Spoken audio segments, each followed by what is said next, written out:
Tua, Rahubat, Moisa. I was alone. Rahubat, Moisa. That means greetings. Rahubat. Today's title is really a Q&A, but we always have a title to kind of like spark people off to think. So I'm going to spend a bit of time just talking about that, and then we can go into the Q&A. So the title is Division Hinders the Vision, play on words, and the mission. So division hinders the mission. Division hinders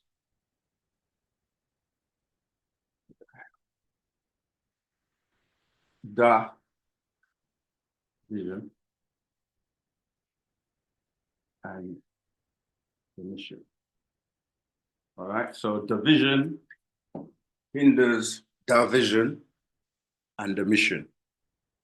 But for newcomers, before we get into the topic of the class, it's important to know where you can connect with us. Our worldwide official website is the UnitedSabiansWorldwide.com, where you can find information about who we are, who the master teacher is, and for a limited time period, you can even send questions to him directly, where you see, do you have questions you want to ask Yanun? So you can actually send him questions. And that is so important because the way the master teacher knows how we're developing is by the questions that we ask. Because if you look at all the books I've got around me today, every single question that someone has asked, for example, are they Black Devil? You'll see most of the titles will have a question mark because it's a question. And someone then asks that question and then he writes a whole book on the subject. So if you stand before the master teacher, Partner Babyanun, Dr. Malachi Z. York, a being that has over 76 trillion years of knowledge, if you can ask him a question that he hasn't already written a book on, that helps all of us. You follow? Because then we get new information. Because he says he's put all the information out. So you shouldn't really be asking him a question that he's already got a whole book on. It means you haven't read the book or you haven't studied. So when we ask a question that he doesn't have a book on, he then raises us up and he knows what level we're at. Because really, it's very difficult for someone to ask him a question that hasn't already been answered. And it's the same thing we as student teachers try to do. Like, we're studying as well. Everyone's studying. And the reason we have the title student teacher is because we're students as well. Yeah, we're sitting in the seat of a student more time than we are as a teacher. And as a student teacher, all you are doing is relaying the information that he has taught. So if you read one book, you can master that one book, and then you can go and spread that information or that knowledge to others. So this section here, you can ask him a question. So just, and then people always ask, how do we get our response or our replies? They get put into this page, or when the updates come out, he answers those questions as well. So, you know, because you may have a question that you might be shy to ask in public. It might be something that, you know, it's personal to you or whatever. But if it's something that will, you know, will benefit everyone, then it's definitely good. See here, there's some questions on the board. Who are the three frogs? Anyone? Who are the three frogs? Christianity, Judaism, and Islam. There you go. That's how you know people are studying, because you will know the answer to the question. Why is the world in chaos? Don't be scared. Don't be shy. Why is the world in chaos? All right, is the world in chaos? Yeah.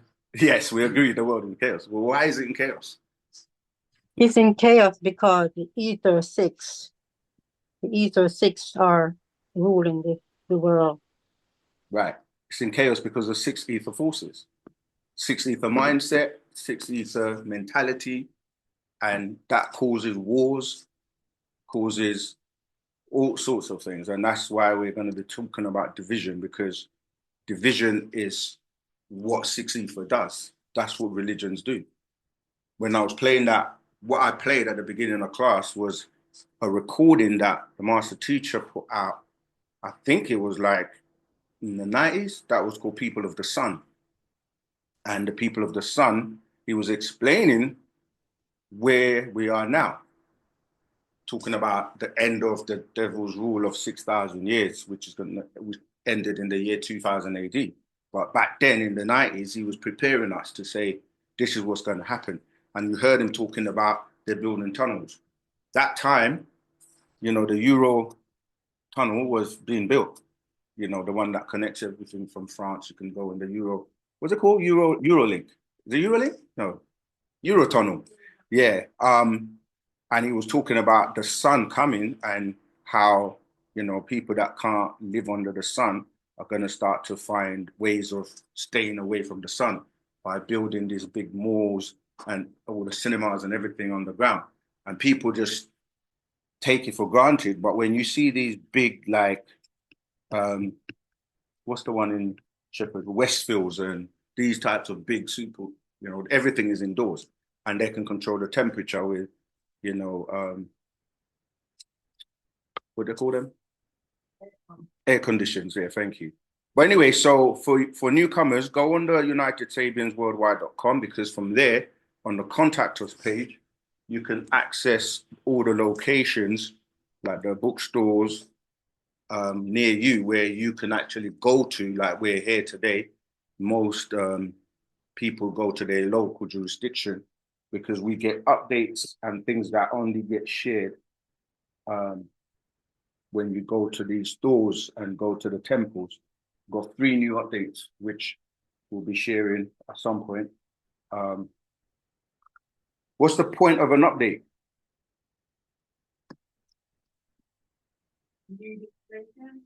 Okay. You will update your phones, right? Your operating system on your phones, same thing. So you don't get viruses and you don't get left behind with the functionality of new features. But yeah, there you go. You see all the stores. You can see the different locations. So you got New York. This is important because we have a lot of people worldwide that are coming into Wu-Sabat for the first time or coming across Wu-Sabat, and they want to know where to go and fellowship and, you know, be amongst community. So obviously we're here in the UK, North Carolina, Washington, Jamaica, Barbados, Ohio, New Jersey, Pennsylvania, Georgia, South Carolina. In some places like Georgia, you have more than one bookstore, so you'll have them all listed as well. It's in the corner. But yeah, so this is a good way to connect. And if you haven't already done so, we have a Telegram group, right? Telegram is like a WhatsApp type of app. And we have this OSM Vision, OSM, Wu-Sabat, Ask Us Anything, where you can ask questions any time of the day. So you can wake up in the middle of the night and have a question and you're like, who can I ask this question? You can go in here, put it in. It depends on the time zone, because sometimes the student teachers may not be available because they're asleep and they're doing other things, but you can be sure that someone's going to answer your question at some point. So we're the only, I would say, I don't even like using the word organization, because we're not an organization, we're a community, we're a culture, that we make ourselves so accessible. Like we have live classes like today, Saturday. We do the live on YouTube every Tuesday. And we have the Telegram running 24/7, 365 days a year. Yeah, and we make ourselves available for people to scrutinize and ask us to clarify or answer questions about what we teach. We don't know anyone else who does that. And a lot of the time, people will go to other organizations with other people and get information and then come to us to clarify it. And we say that it's really not fair on us, because if they're going to put something out, they have to be able to explain it and, you know, defend it. All right. So if you are in the UK, we have many people in the class today live. We have our own website, which is nashat.co.uk, where you can purchase scrolls that are available. And again, get to know the family here in the UK. There's nothing as good as coming in and interacting, because social media is good, but social media lacks that soul, that connection, that vibration, you see. So we encourage people to come to the store. We have an event tomorrow, Rashta, which is a celebration of what people will call Easter, but we're not obviously following the pagan rituals. So, right. So that's how you stay in tune and connected with us, through our website, through our official United Sabians website, and all the stores are on the website as well. So you can purchase and buy anything that you hear us talk about or mention. Okay. Division. So division. Is division a good thing? Anyone? No, Why not? Of course. it goes against unity. Oh, sorry. For those in the class, if you want to speak, please Oh, use the sorry. mic so that the people online can hear. You can just hold it and pass it around. Yeah. Go ahead. Yeah, because it goes against unity, Shem. the opposite to unity. Absolutely. It's the opposite to unity. And on our website, we have a page called Connect. So you type nashat.co.uk/connect. And there's a nice little explanation or breakdown, which I'd like to share with you, that actually covers division and what it means. So in this section where it talks about Wu-Sabat as the culture and the way of life that will restore your mind, body, and soul, it says, what is Wu-Sabat? Wu-Sabat is an African spiritual science and culture that deals with facts and truth. It is not a religion, that deals in blind faith and belief, or be like Eve. Believing in something does not mean it is factual or true or real. So like we always say, because people will say, well, why don't you just allow people to believe what they want to believe? And we do. You can believe whatever you like, but belief is not better than knowing. You can believe in Father Christmas, Easter, bunnies and eggs and all that fairy stuff, which is good when you're a child. But when you're an adult and you need confirmation and facts and things that are going to help you in your life, you can't keep believing in fairy tales, you see. So what the master did was he came, selected by the forces of nature, because nothing is more powerful than nature. You see that with tornadoes, tsunamis, hurricanes, any of the natural disasters can wipe out an entire country, regardless of how many nuclear weapons they've got. Go ahead, sis. Please use the mic.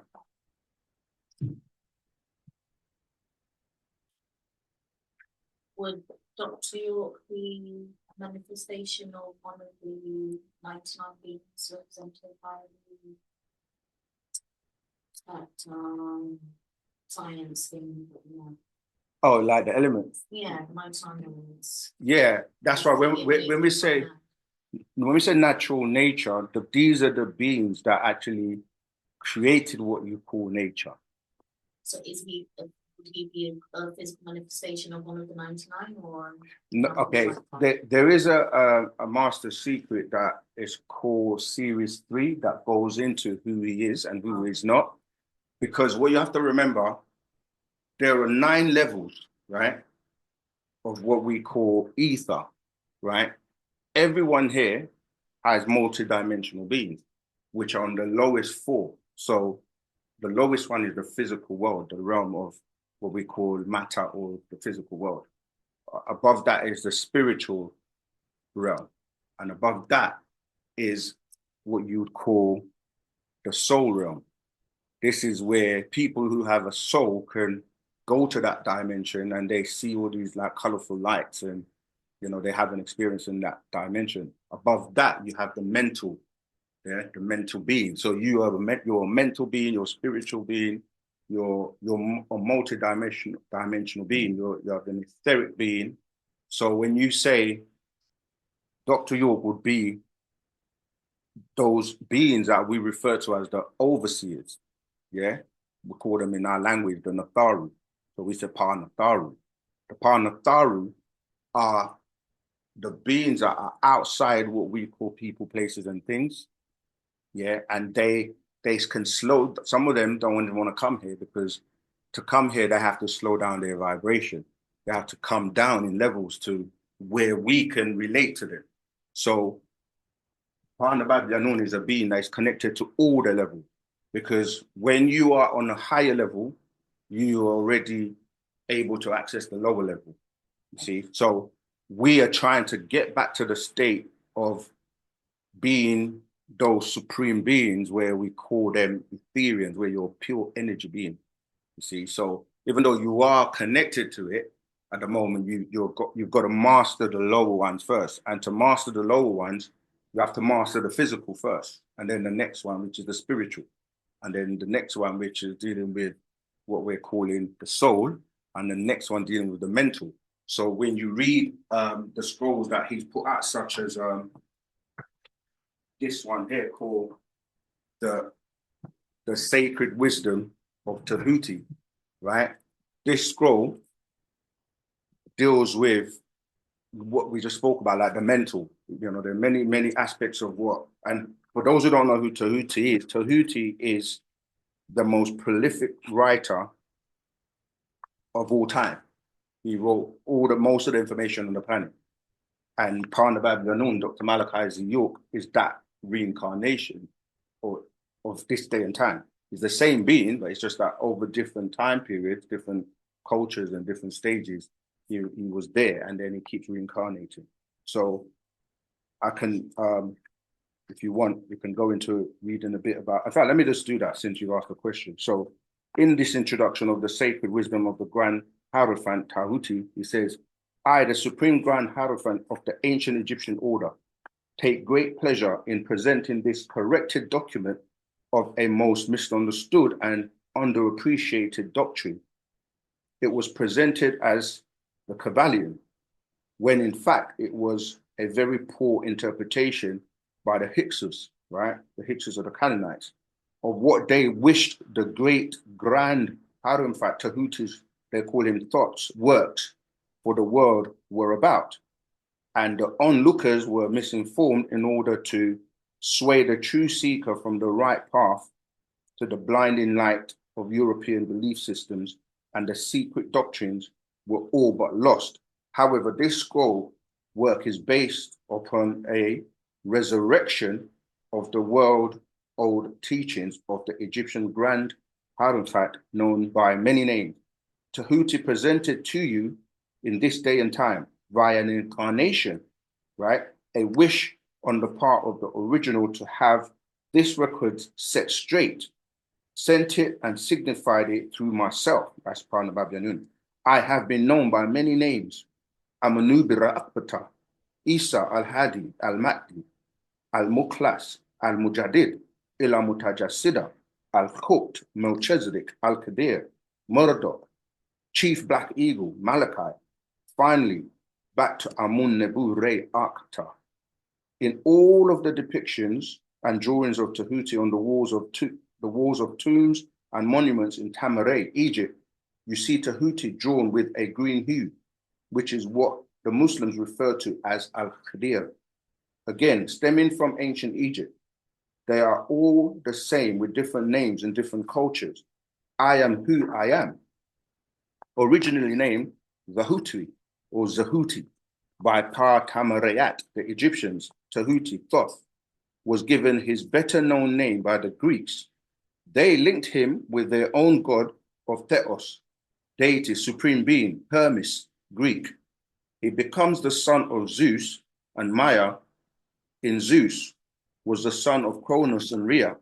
None of this is true. They just took the Egyptian and tried to make him theirs and change his teachings. And this Hermes was considered to be the Greek Theos, deity, God, supreme being of wisdom, writing and invention to Greeks. They get their word Theos from the Egyptian supreme being Theres or Theris, a goddess of women in childbirth, protectress of babies. This is the word used in your Bible, New Testament, in the Greek for God. Tahuti was also the messenger and the spokesman of the Netirat, supreme beings, as Tahuti, and finally a lunar Netir, supreme being, under the sun god Re or Ra. You can see the Greek word Theos came from the hieroglyphic word Tahuti or Thoth. Yeah, so, you know, it can go on and on. But in here, he gives you these doctrines that I was referring to, which I'll quickly tell you. And this is the being that has all the knowledge that is being once again relayed to the world, which will take us as a species, as a human, or, you know, the people on this planet to a new level of consciousness that everyone's talking about now, known as the you know, people use all types of names like the Christ consciousness, the dimensional shift, the sun cycle, the golden age, the time where the beings of gods are being rewoken, and it's now time for you to take your place, get to know who you really are, what your powers are, what you're here to do, what is your purpose. And so that, as I said, the class is division, so we can come together and work and bring about this new change. This new change is phenomenal, changing the entire world from, as we were saying, from 6 ether to what it's supposed to be, 9 ether, and running in the way that, yeah, we can coexist and there'll be peace, harmony, and all that good stuff. So the doctrines, right? These are doctrines. This is the 9 Tahuti doctrines, which the entire Tahuti teaching is based as follows. The first one is the doctrine of mental, right? That's what I was saying, that you have to master the doctrine of mental, meaning that your mind is the most powerful thing that you have in these 4 lower realms, because you go from the physical to the spiritual to the soul to the mind. The reason the mind is in the middle, because when you're dealing with 9, you have the 4 below, and then you got the middle, and then you go up to the other 9, to the other 4 that makes the 9. So your mind is what meets the beings on the higher vibration. You have to think before you do something. But the thing is, most people are not thinking. And if you can't think, then you can't reason. You see, because information has to make sense. It has to reason out. It has to, you know, it has to be correct. So we call that right knowledge. Because there's knowledge, but there's wrong knowledge and there's right knowledge. You see, and there's right wisdom, there's wrong wisdom. So these 9 doctrines of Tahuti are the doctrine of mental. You have to master the mental, master your mind. When you're in situations, you have to think. You have to think on your feet. You have to think, what's the best, what action do I need to take to solve this problem? The second one is the doctrine of correspondence, meaning that, what do we know about the word correspondence? Exchange. Yeah, an exchange. So you communicate and you get a response. So the doctrine of correspondence deals with who do you really communicate with? Because again, in religion, they give you this illusion that there's a being called God that knows everything and can do everything, and you can pray to him and you can do stuff for you. But we know that's not reality. Then you've got the doctrine of vibration. Everything vibrates. Even these physical things you're seeing around us, they're vibrating because it's an oscillation, there's movement. And right at the center of the movement, or what makes it move, is dealing with the energy. So even when you look at atoms, they're vibrating, and each thing has something called a nutational rate. So those 9 levels I spoke about, each one of them stays. So remember I said you've got 4 different types of being. The reason you look the way you look is because on the physical, you have a nutational rate that maintains that rate all the time. And when we say nutation, you have like things are spinning and moving. And if you look at like the planet is rotating around the sun, yeah, in an orbit. But at the same time as it's rotating, it's also wobbling. You know, like when you get a top and you spin it and it's spinning on the table, but it's kind of wobbling. So that's what the planet is doing, where it's wobbling in its, you know, in its axis, but then it's also orbiting at the same time. So the different realms have their own different mutation rates. So then you've got the doctrine of polarity. This is number 4. So number 1 was doctrine of mental. Number 2 is the doctrine of correspondence. Number 3, the doctrine of vibration. 4, the doctrine of polarity. 5, the doctrine of rhythm. See, rhythm, you hear rhythm and blues, you hear music, because you have to be in tune and in rhythm with nature.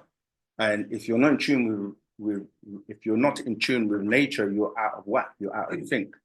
And this is why when you're playing music, for example, if someone's not in rhythm, you can hear them stand up because they would actually throw off the music or the vibration. Then you've got the doctrine of cause and effect, meaning for every cause, there's an opposite, exact opposite reaction. The doctrine of gender, the doctrine of growth, and finally, number 9, the doctrine of breathing. And breathing is so important because that's why you're alive.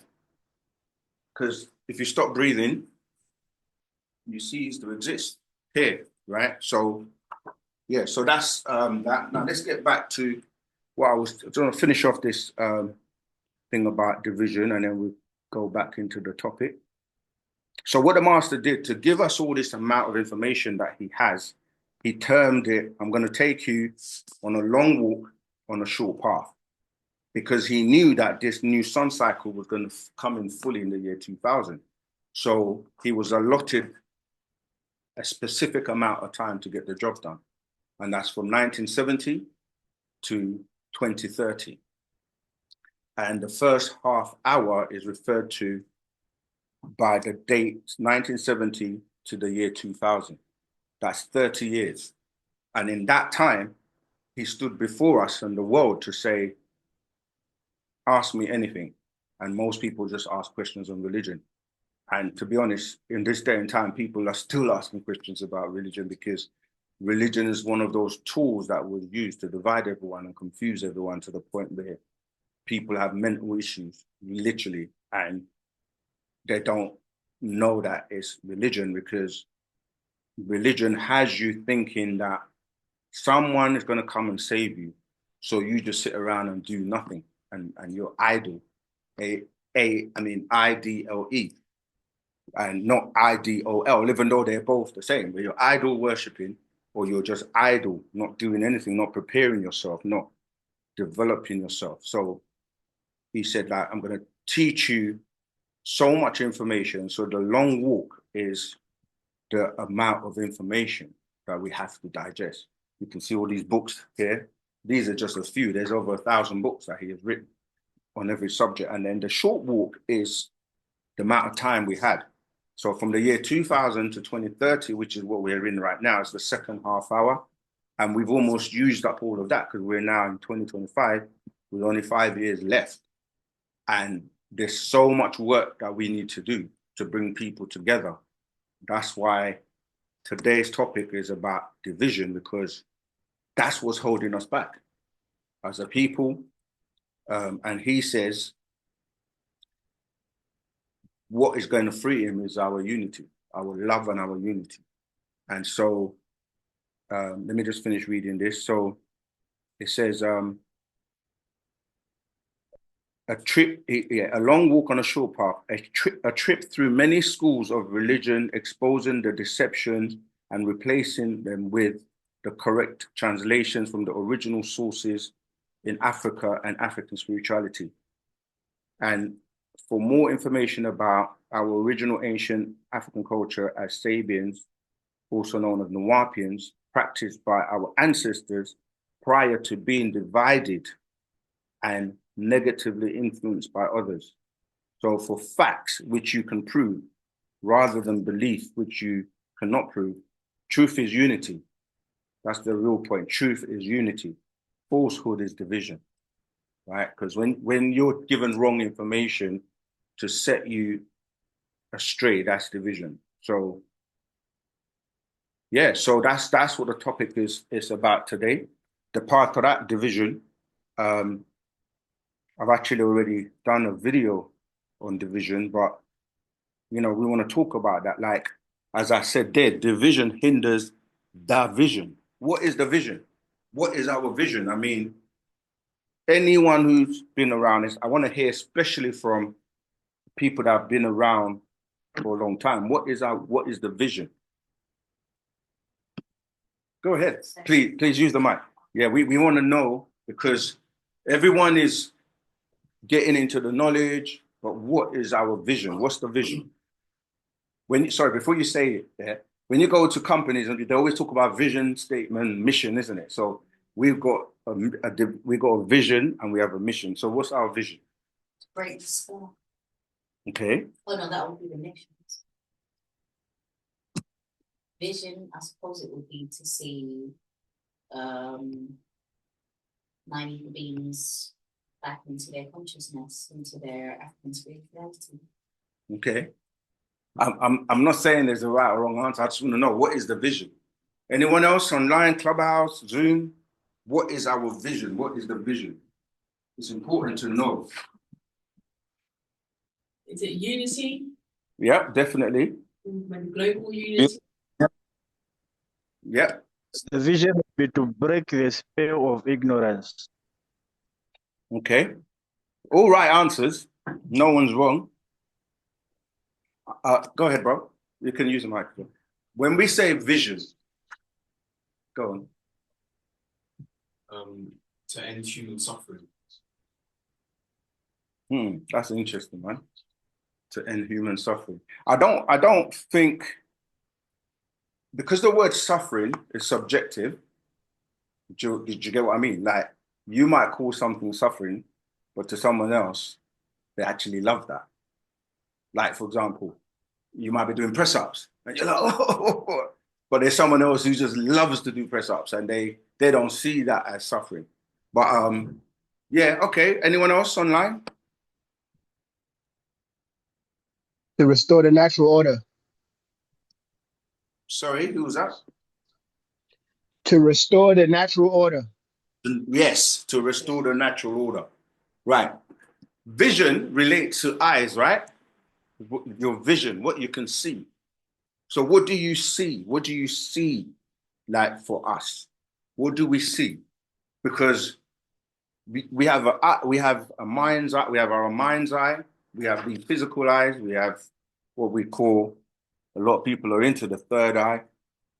So what do you see? What do you see for us? What do you see for yourself? What do you see for the nation? You have to see it, because if you see it, you can manifest it. Yeah. What'd you say? I say utopia. Utopia. Yeah. You want? Yeah, go ahead. Because all companies have a vision and a mission. So we want to know, what's our vision and what's our mission. Go on then. Oh, you have a poem for us? No, seriously. It to be like Wakanda, similar to Wakanda when they show us. Yeah. Their movies. So Black Panther. Yeah. Black Panther. Yeah. The vision is to see yourself successful, to see us collectively successful, to see the master teacher home, to see him with us. If you don't visualize that, we actually have, we've got it on YouTube, right? We have this visualization where we should be doing this every day. Like, if you can't see it, I think R. Kelly said what? If I can see it, I can. There you go. You've got to be able to see it.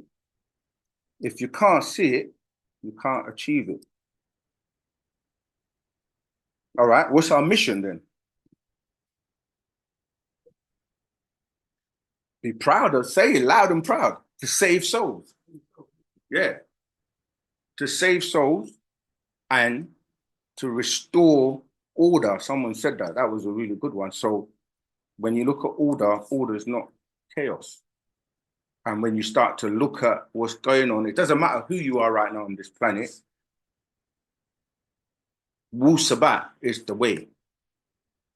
Wu-Sabat is that which has been sent to us and given to us to break the spell, to bring us together, to rebuild things in the way they're supposed to be built, and so that we can actually turn this world from where it's going. It's heading for destruction, heading for disaster right now. You look at what's going on with the world governments, the politics, the wars, all of that. It's not leading humanity in a positive direction. So much so they're talking about nuclear weapons and Third World War. And if people really know what that means, if there's a Third World War, it's over for everyone. Because these weapons are not weapons that once you push that button, there's no coming back from that.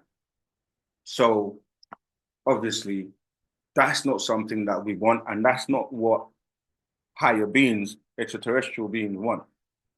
And anytime the human beast starts to mess around with nature to the point where you can actually cause what we call it's like a chain reaction of events that will harm many beings.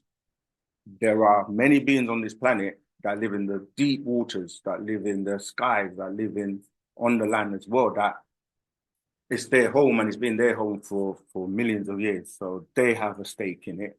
Then you have the fact that if this planet explodes or gets blown to pieces, it can cause what we call a star holocaust, where all the other planets will fall into the sun. And then that's our whole solar system gone. That will then affect the galaxy that we're in, which is the 18th galaxy. And the 19th galaxy is next to ours, which is where Parna Babylon and these Riskians reside on the planet called Risk. It's going to affect them. And then that's just going to go on. So these beings, right now, the planets are for grabs based on an update that we've received, meaning that the beings that are running the planet right now, they're the androgynous being from, Andromeda and these draconians.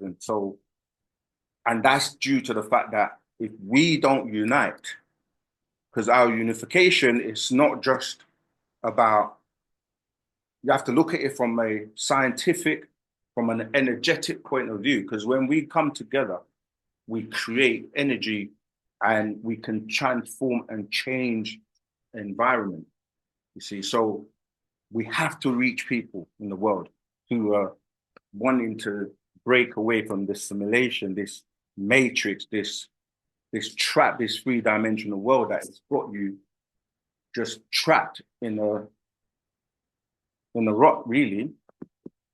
You're just controlled, and the more your civil liberties are taken, the less likely you're able to do anything. So they just harness your energy, going to harness you. So all you do is feed these negative forces.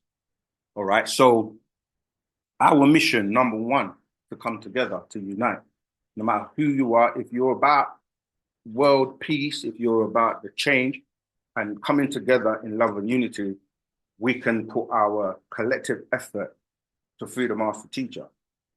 And that's what we're doing with the awareness. You know, the more people know about who he is and why he's here, his mission cannot fail. He will never fail, but we are the ones that will fail, because if we don't do what we're supposed to do, because of divisions, because of egos, because I know more than you, it's like none of that matters when it comes to the planet being destroyed. It doesn't matter. And I'm not here trying to preach doomsday and all of that, because I know people get very solemn when you talk about real stuff. But these are the things we have to deal with. If you say, people like to say, I'm a god, I'm a goddess. And then we're like, okay, God has to take care of the problems on the planet. Not that fake God, because he definitely ain't doing it. Because if he had the ability to, as they claim he does, it makes no sense to say he has all the power. He's, omnipresent, omnipotent. He clicks his finger to say, "Let there be light, let there be this," but you say, "All right, click your finger and get rid of the devil," and then you can't do it. That's jokes. Like, click the finger and get rid of all diseases. You can't do it. So, what's your purpose? What's his purpose? What tithe collection? That's even funny because that doesn't even reach him. and the funny thing about that is the preachers and the imams and the people that are collecting that, who are rolling in the Range Rovers and Rolexes and all of that, they're the ones that are getting it. Because think about it, what will God do with money? If he can create and have everything he wants, what will he do with money? Like, he can just go mansions. And so we know this is a fake God. And this is the harsh and the realities that people have to wake up to realize that, yeah, you've been taken for a ride and it's like time to snap out of it, Yeah, so if you're God, take on that real responsibility. We've got children to think about. Whitney Houston said, well, I believe in the children. The children are the future. Teach them well and let them lead the way. So if you're not teaching them, who's going to lead their way? It's the system. So when you see them killing each other and doing all kinds of madnesses because they're not in their right mind, they haven't been taught the right knowledge, the right wisdom, the right, action to take. So we have a big responsibility as the new teachers of this new 24,000-year cycle. Our duty, our job is to teach Wu-Sabat, teach right knowledge, make sure everyone has the opportunity. And if you've been around for so long, you should know what our mission is. If you don't know what our mission is, then, you got to find out. Better ask somebody, as they say, Americans say. All right, any questions on anything I've covered? Because we need to deal with this division thing. And if you haven't got any questions, come and join us. Let's get to work. Did you have your hand up? Yeah, use the mic, please.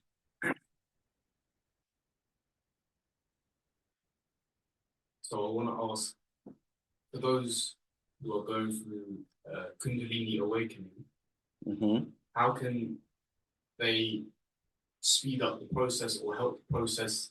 So I know they might have a lot of karma to deal with. Is there anything they can do to help with that process? All right, first of all, before you give away the mic, when you say Kundalini awakening, where did you get that information from, or where is that coming from? So I'm going through one right now. Yeah, but that's what I'm saying. I want to know what it is. What is it? When people say Kundalini awakening, what is it? So Kundalini is the energy, life force, the base of your spine, and it's said to be called up at the base. And when awakened, it goes through all of the chakras to cleanse the chakras and bring you into, realization. You just come into like a pure state where you're right. Do you know what I mean? Yeah, I'm with you. But I'm saying, where's the source of that information? Where did you learn that from? Yeah, so I think the terms from the Hindus. Okay. Yeah. That's the term. Okay. And how many chakras do you have? Do they teach you about?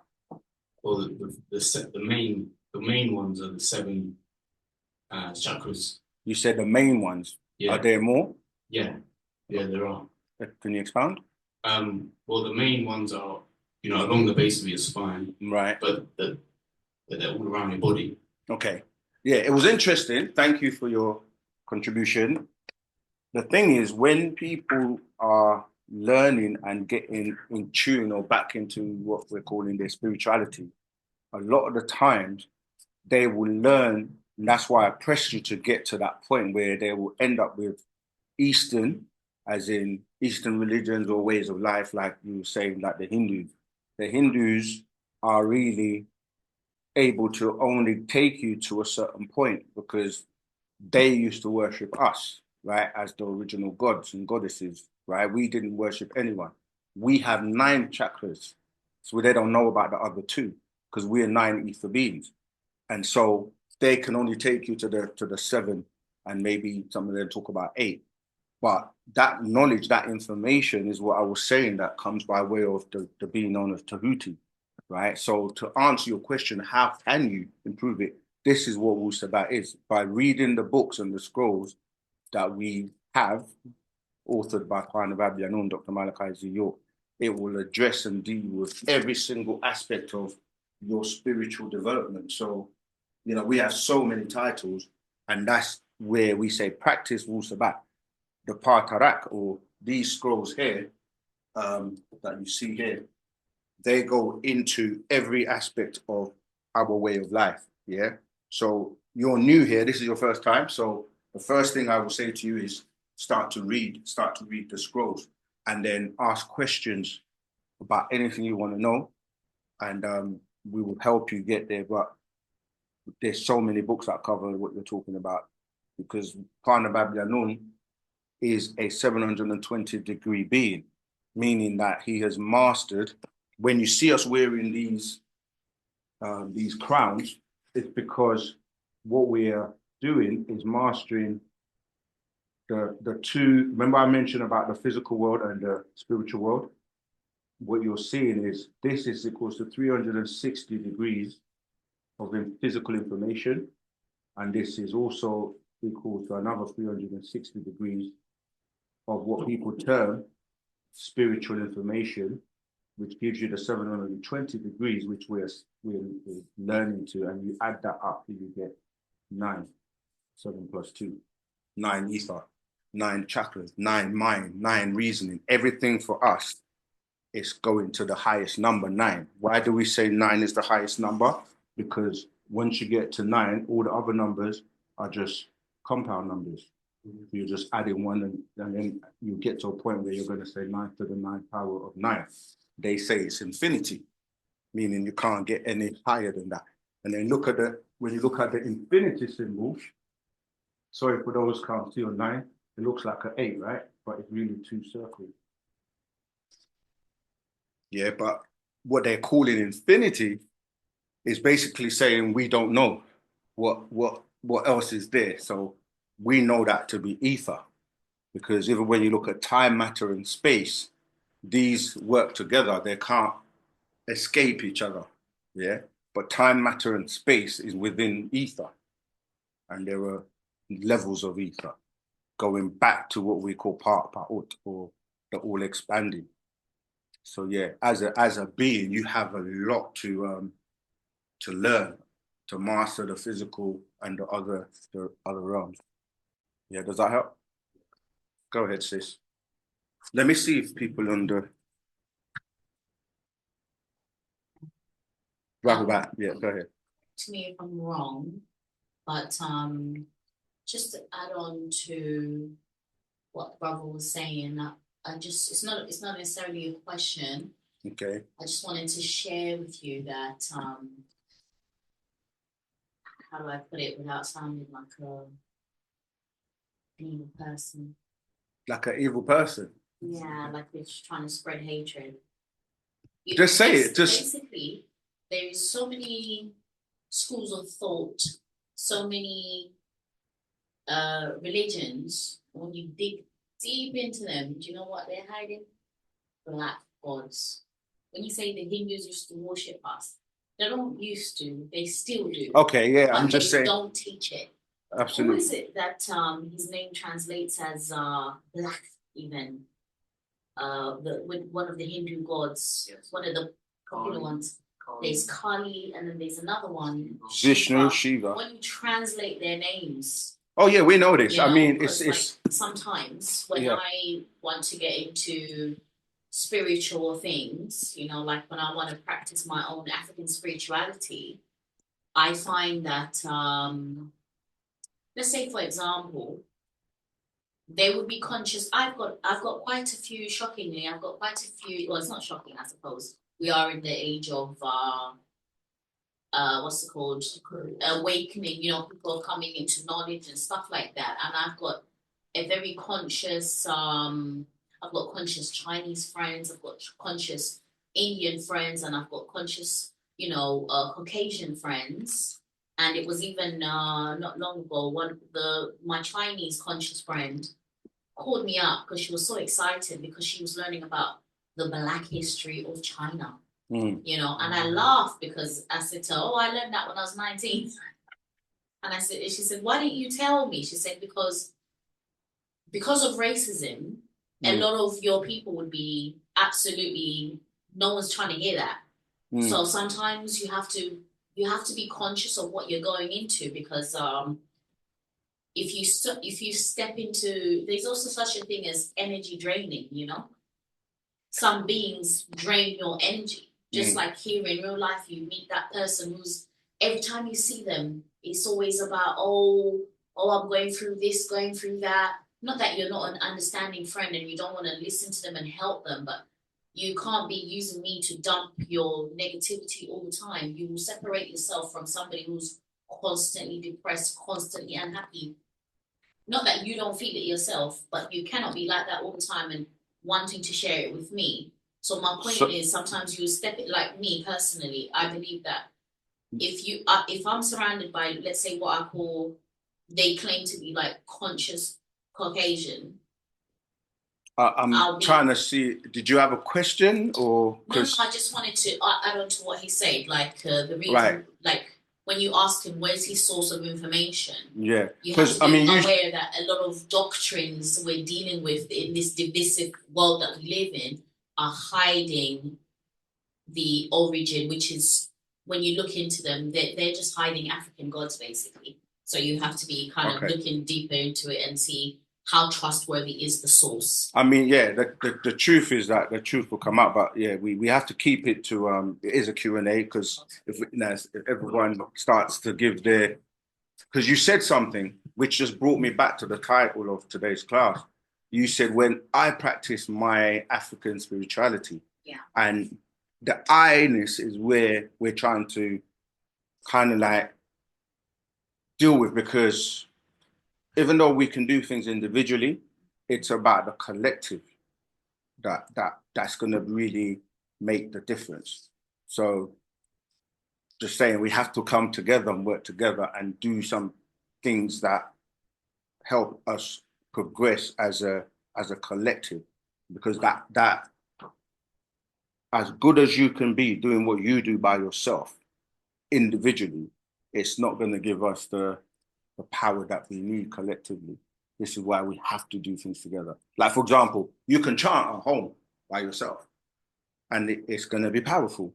But if you come and we were all chanting together at the same time, it will be a completely different effect and impact than you doing it by yourself. So I'm just saying that I have to keep bringing it back to divisions. The division is it's a problem. We've got to learn how to come together and do things together. All right. Any other questions? Let me check if the chat. Go ahead. Second, I have 2 questions, and I need 4 explanations on the actual fact. Natural ether energy is not about the vision. Should I address it now? Yeah, sure. I'm just seeing if I've got it, but go ahead. If you've got it, go ahead. Question. Let's start from the questions. The first question is regarding the verse 3 on the natural ether energy, which is how reading, and this is very common, I see on the scrolls, always comes up this thing, and I'm failing to understand, which is how reading something confirms my or our existence while we are reading, how that is a confirmation of existence. That's the question number 1. Okay, it's a confirmation because you're the one that's experiencing it at the time you're reading it. So this is why we keep talking about reading the books, because it's what you're getting, what you're experiencing in reading the books, it's going to be different to what somebody else is. You know, many people can read the same book, but get a different experience from it. You know, it's like, how do you know you're alive right now? The master asked that question because to know you're alive is pinch yourself. Yes. And only you will be able to just, you know that actually shows you're alive because you will feel it. So when you're reading the scrolls, you feel it. It actually affects your DNA. And this is what we refer to as having a DNA explosion. Because you get those moments where you go, get it. And that's where the DNA explosion is taking place, because you know, like when you're in school or you're in a class and, you know, there may be an equation or something that you're just stuck with, no matter what, you can't figure it out. But the minute you figure it out, you just get that aha moment. And that's what Wu-Sabat does. As you're reading it, there are certain, remember that when you're reading as well, it's not just you, it's you and your ancestors and the beings that are connected to you. And they are also helping you. And so, yeah, so when you get those aha moments or when you get those DNA explosions, you confirm it to yourself. Because you actually say things like, you know what, I always knew this. I just knew it, you know, and you're just confirming it to yourself. So that's how you know. But go ahead. Okay, I'll take that. The second question is on verse 81. Have you found the scroll? No, but I'll just go with you. Are they the same questions you've put in the chat, Josie? Correct. Yeah, so I'm following you. The second one, in which conditions and circumstances are the natural or supernatural ether energies are needed? Is that right? Verse 81. Correct. They're needed all the time. This is what we're saying. When we say natural ether energy, it's energy that everything that you see that is got ether. That's why even though we talk about sixth ether is still there, still ether. It's just that it's a more of a disagreeable level because of the beings that are operating on the sixth ether, or that sixth ether vibration. So natural ether or the supernatural ether would be the highest levels of those natures, those ethers, like the 9 ether that we always talk about, because 9 ether engulfs all the others as well, you see, and the conditions that will, like, you will know because of what you start to do. Like the more you're aligned with the higher vibrations, then the things you do and the things you manifest are going to be positive, or the results you're going to get are going to be much more, you know, something that you're going to want to do and want to see continue doing. So you have to dig deep into those higher vibrations. So I type into the higher vibrations by thinking on them, or have to do a specific work? Both, because there's no point in knowing something but not applying it. Correct. Yeah, this is why we say, you hear the term knowledge without works is knowledge in vain, really. It's better you didn't know, because what's the point of knowing if you don't apply it or do anything with it? So it's about constantly, you know, like the more you do, like, okay, you might say to yourself, I'm going to learn the language, let's say, because we all have to learn the language. Now, when you start to do it, you might say, this every day, you can have a plan. You could say, first, let me start from learning the harufat, which is the alphabet, yeah?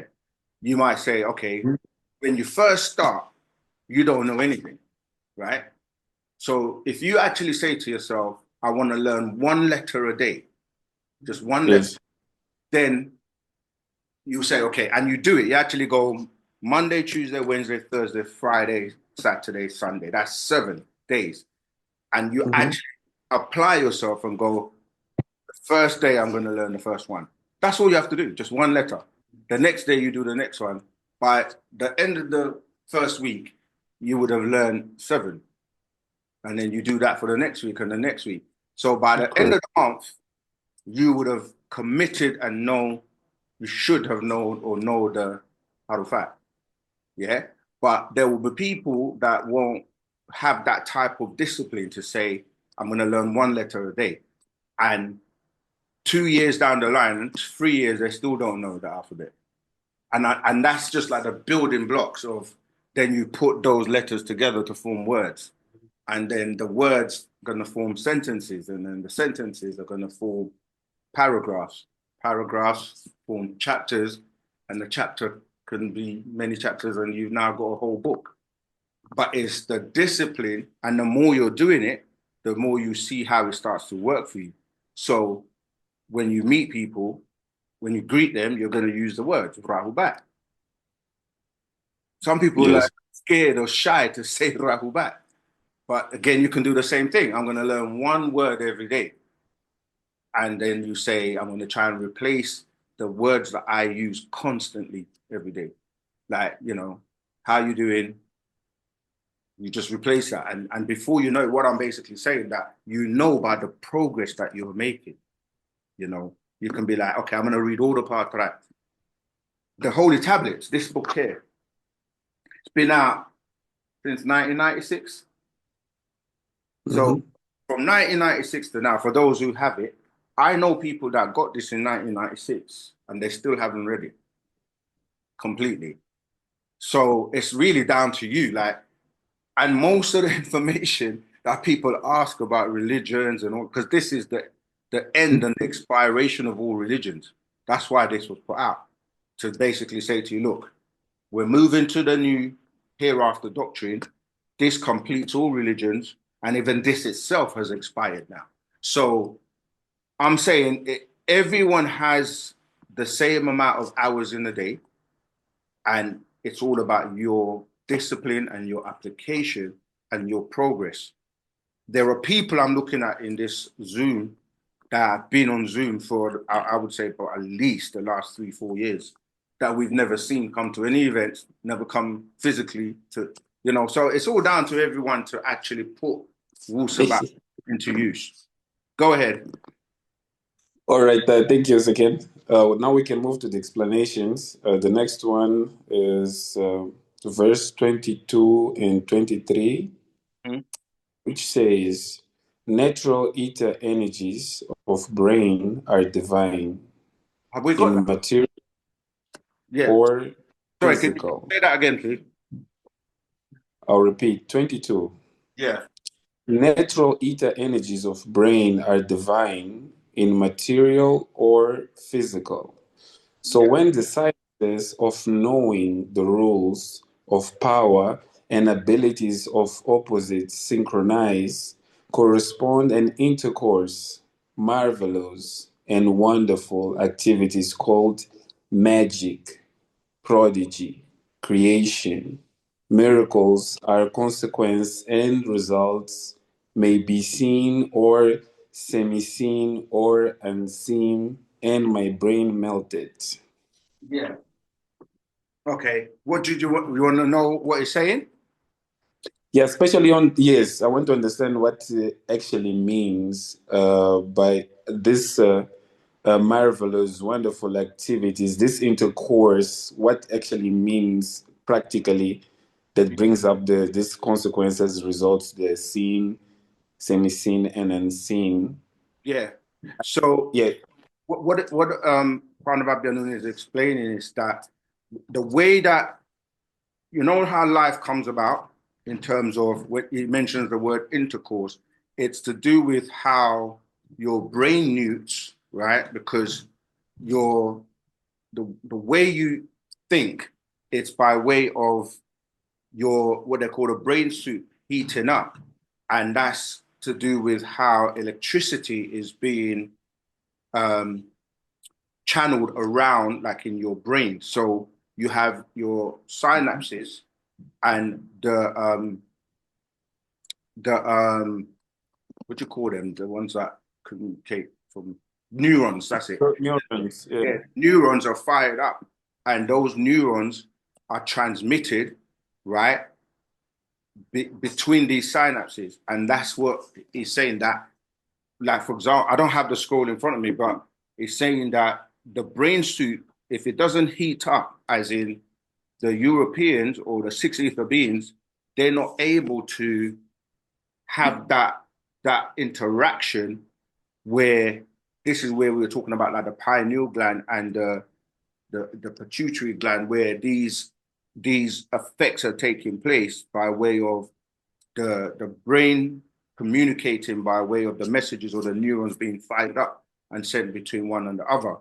Then it goes on to say how if that thought that you have is a positive thought, it will manifest in the way that, for example, if you produce a child, because he said that the union of that intercourse will bring about the birth of these thoughts.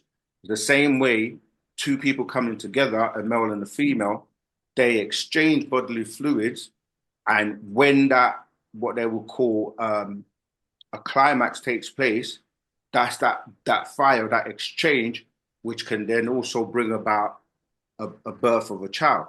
And then you look at that with the universe and how they are born and birthed as well, is that same, what you call friction, that two things come together or rub together to produce that heat, to then have what you would call a bang or a big bang, as in having a climax, and then from that, a universe is also birthed. So in that, what Parnababianun is explaining is how the connection between, your brain in terms of what's taking place and how those thoughts are formed, which then produce in terms of the physical result in terms of a child, if you're obviously connecting to the right mental thoughts and not doing things just by lust. And then also that explains how the birth of the universe, how that takes place.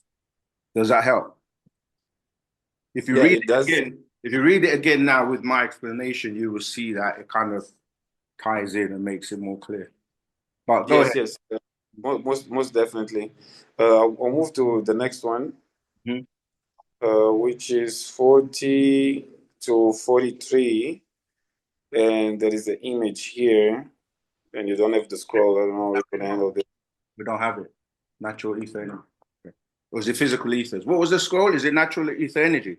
Natural ether energies, yes. Yeah. All right. So yeah, we don't have it here, but go ahead. Okay, I'll read it. Verse 40. Natural ether energies of the brain have to reason out, is perceived in a way, and all of the above mentioned, be it spirit being, absent being, or light being, sound being, are meta, magic beings, and are classified in nature science as existence of all, powerful, nature, active. In ancient Egypt, Tamare, your ancestors Nwapians in Nwapu, we used symbol to explain an example of hidden powers of visible yet invisible space, bara.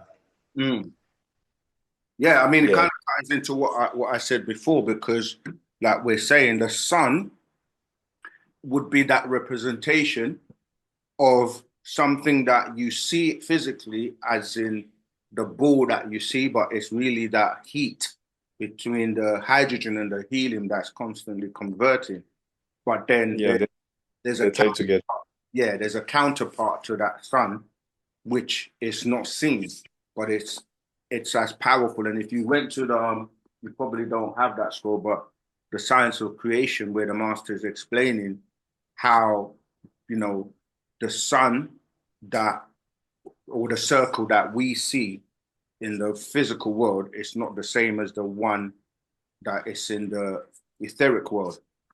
But that's what manifests into the physical sun, because that energy is coming actually from the unseen world. Yeah. Now with your explanation, it starts making sense. It starts making sense because they didn't get the first verses, so everything came after was kind of jumbled and on my perception. But now that you explain what actually means when it comes to the brain frequency, to how it influences on the reproduction and how it happens, Yeah. Now everything is falling because it's under the same subject on reproduction and connection, how our brain waves work. Exactly. I will just look into the last explanation to verify, which is 85 to 87. Okay. Because the third one ties to the same thing. Sure. So let me check 5 to 87 if there is something different or is the same topic. Give me just a second. Okay, 85 here. Yes, I think it's different because let me read it. Verse 85. Mm-hmm. The nature of is the rule. Of is the purpose, and the purpose of brain natural ether energies are to be prime mover in nature towards creation and disintegration, to be magnetism and magicism in organization and creation by nature, and be the main organizing and controlling elements in the base or source of creation, and that source is brain. Yeah, I got lost as well. But I guess it goes to 86. Oh, goes to 87. I'll continue. 86. Therefore, it is true that the rules of net or natural ether energies proclaim by help of space, other materials of matter, time, and the rules and cycles of nature. 87. The brain's natural ether energies are the prime mover in all nature brain, organizer in the nature mind, producer in nature, and the first of the three meta-space powers of vacuum of nature, by way of ever. In the same way, each time that conditions are the same and in accord with the natural nature of nature. Lost again. Yeah, it's one of the scrolls you're gonna have to read, a few times, but it's explaining because it touched on what you see. What it is, what people call magic or miracles, is really our ability to think and bring things into existence from the unknown. So what is explaining there, that's why I touched on the doctrine of the mental. I know Hatui went through this scroll already, so I'm not going to go through it, but it ties into the doctrine of mental by Tahuti, which is talking about, like you just said, where they're dealing with how things are happening in that, what you're calling your mental state, where you're able to what we call alchemy. Alchemy is the ability to do what they considered miracle or magic. And it's a matter of how we are able to really think anything into existence. But we do that by tapping into the higher forces of nature, you see. So unless, I don't actually have the scroll, because sometimes you have to read prior and then read on to see how it ties in. But I would definitely go and revisit that.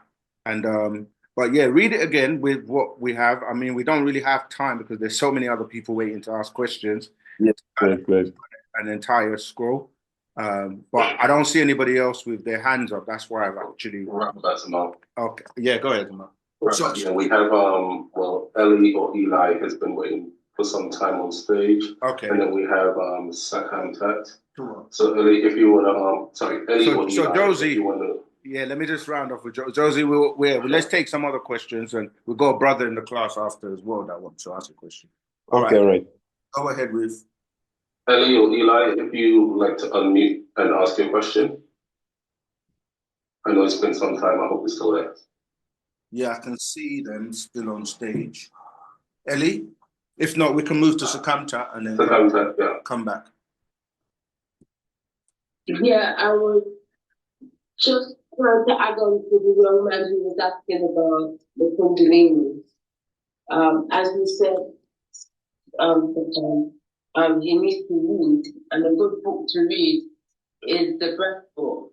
Sure. That would help with his the energy and explaining it. Sure. Yeah. So that's a good book for him. Yeah. Did you hear that? The sister was saying you should get the breath book, which, yeah, we actually don't have it available at the moment, but you can seek that. All right.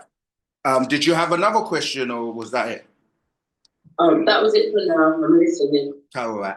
Okay. Elise, are you back? If not, then we go to the brother in the class. Okay, let's go to your question. What's your name, brother? Kobe. Cody. Okay. Yeah, if you could go ahead and ask the question. And then we got Mane Pare online as well. Go ahead. I just want to circle back to the question I asked before. And I appreciate if there's no straightforward answer. I'm just go ahead. Ask the question. Yeah. So, in terms of karma, when someone's going through Kundalini awakening, and that process is, freeing you of the karma, but it might take a long time, or you might, since people carry a lot of karma, from past lives. What I want to know is there a way to speed up that process, or make it easier? So I know that there is a way, but I'm not sure if it's the best way. So I've heard that you can go to shamans or healers to help clear up some of that karma. Because ultimately, if I don't clear that karma, I might have to do it in a different life. It might not be this life. So that's what I want to make sure. I do the best that I can. Yeah, I mean, again, a lot of what you're saying, it's coming from teachings from other people saying you carry along this karma, right? So in Wu-Sabat, we know that the reason you're here this time round and having to be able to be in the presence of Parna Babyanun is to help you avoid that karma, because the doctrine of Wu-Sabat, and if you start to apply it, it's taking you and setting you on the path which you can deal with that. You follow me?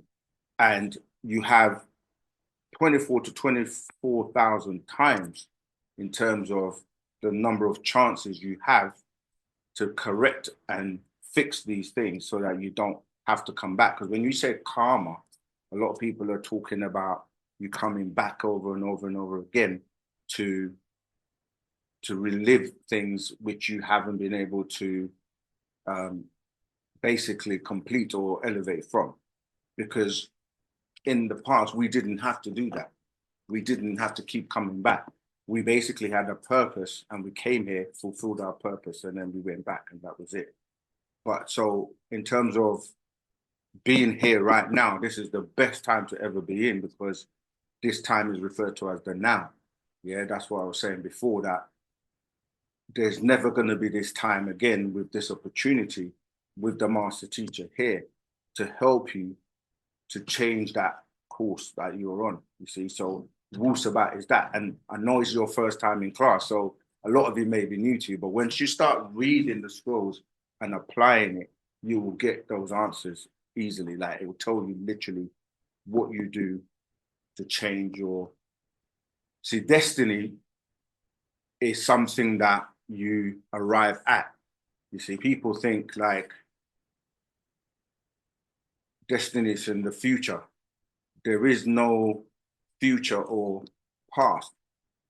There is, but they all exist at the same time, you see. And the master teacher teaches us that you can travel back in time and come back and you're fine. But if you're traveling to the future, you lose a year of your current life, you see. So it's about staying in the now as constantly as you can be in the now, because time is not linear. It doesn't go like in a line like this. It basically, every moment becomes a now. Every time you say now, it's no longer a now, but you have the then that has passed, you're in the now, and there's a then that people are calling the future. But it's just literally multiple nows. Do you follow? So you're always in the now, but every time I say now, the now I said there is no longer a now. but it's all existing all at the same time. And it's more like a spiral. This is why they show you like the universe starts in the middle and it spiral outwards, and it's constantly expanding. But that whole journey, if you look at it like a winding staircase, right? If you see, have you ever seen a staircase that winds and goes up like that? Even though you may be at the top, the first step is still there. So you could go back down and you could also keep going up. So that's the way you can kind of like picture what people are calling time. So it's about what you do now. Every moment, every thought you have, everything you're doing in the now is what's going to change the karma, if you want to look at it that way. So these people, like they say they can, I'm talking about the shamans and the people that they say they can do these things, but a lot of the time they can't. It's not factual. You see, people can help you focus, like what I'm doing now. I'm giving you information, but it's getting you to think. But and there are rituals that you can do, which we have in our culture. The things that you start to do the chants and speak to your ancestors who are also existing in the now, but a different density or different realms. So it's all about connecting with them to help you.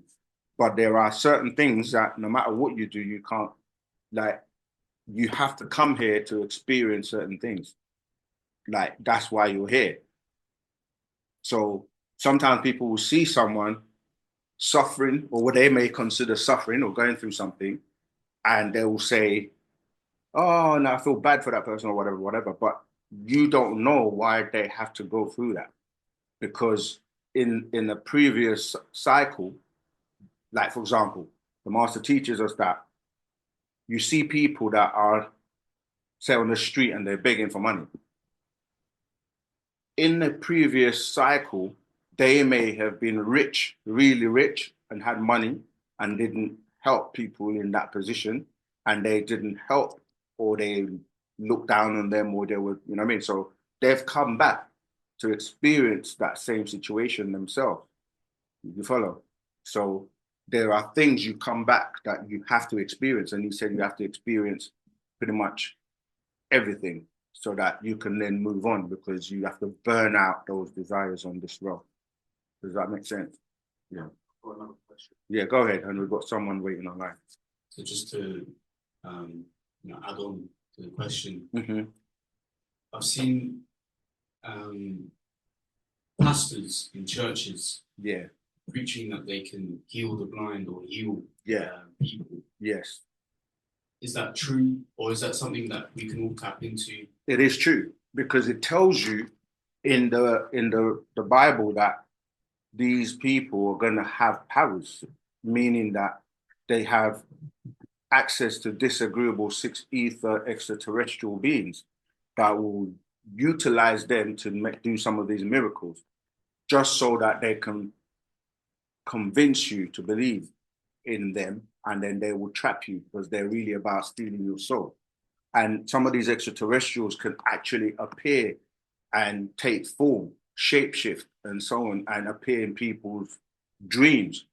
And this is why people will be like, I'm convinced there is a Jesus, because one of these beings can take that form of whatever your mind's eye sees as Jesus. So if you see Jesus as a blonde hair, blue eye being, they can affect you in that state and appear to you and convince you. So, you have people who will never accept when you're teaching them actual facts that, these beings, like these extraterrestrial elemental beings that are existing on different realms, can do these things. But it was said that the people will have those type of powers. But you're right, we also have those abilities, like gifts where you can heal.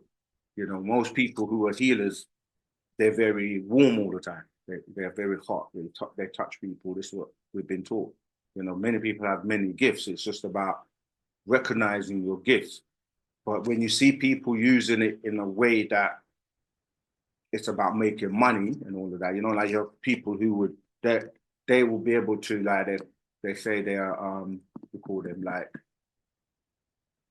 tarot cards and all this kind of stuff, yeah? in every situation, you have agreeable and you have disagreeable. You have people who have natural gifts that can do certain things, and you have those who are fakers and they're just about money. You see, so you have to be very careful with these mediums and with these people, because they're called sorcerers, and you know, in the Bible they do these wonderful things and to convince people, but ultimately their goal is to steal your soul. So that's why you have to be careful when you're dealing with six ether forces. Yeah. We have Mane Pare. You have your hand up on Zoom. Rahubat, can you hear me? Sure, Rahubat. Rahubat, I'm here in Colorado, and I appreciate this class. My question was in our trance, number 70, where it says Yaye Asat Enu Yaye Nadar, one of the sacred eight. Can you expound on what the sacred eight is? Yeah, it's referring to the eight Ogdoads. You familiar with? Okay. Can you expound a little further, please?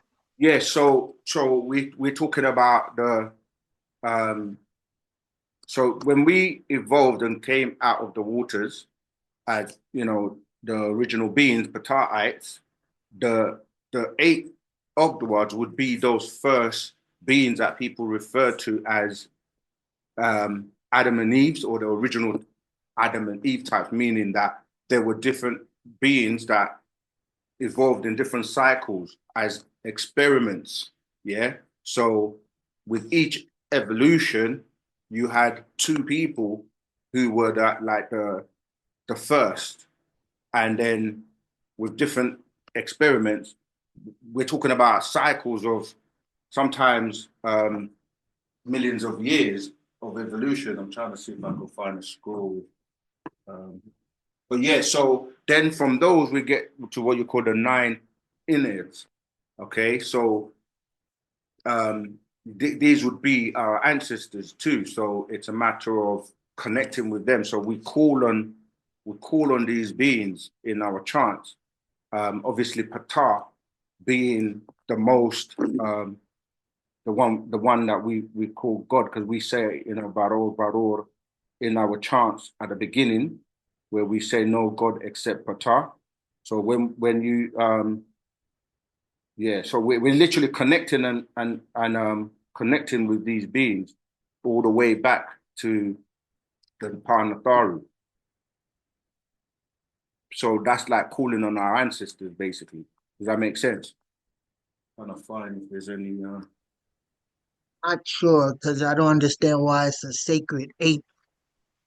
What makes this particular eight sacred?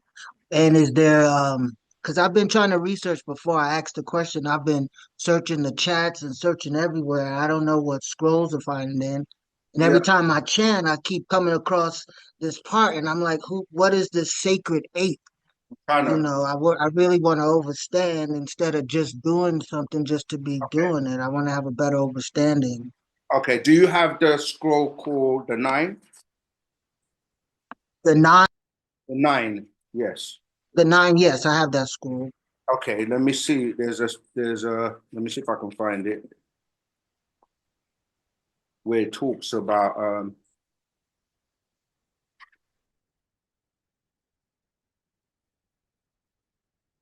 see if I can find it.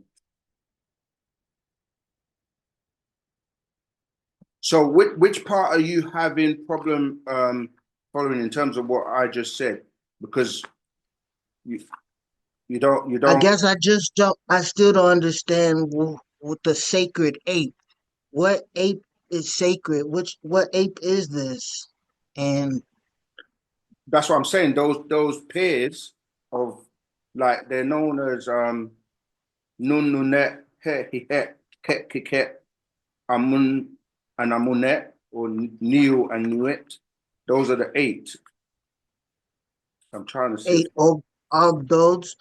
And so, because it mentions the sacred ape in singular, as in there's like this one sacred ape, and I'm just was trying to understand. Sorry, you're saying ape as in APE.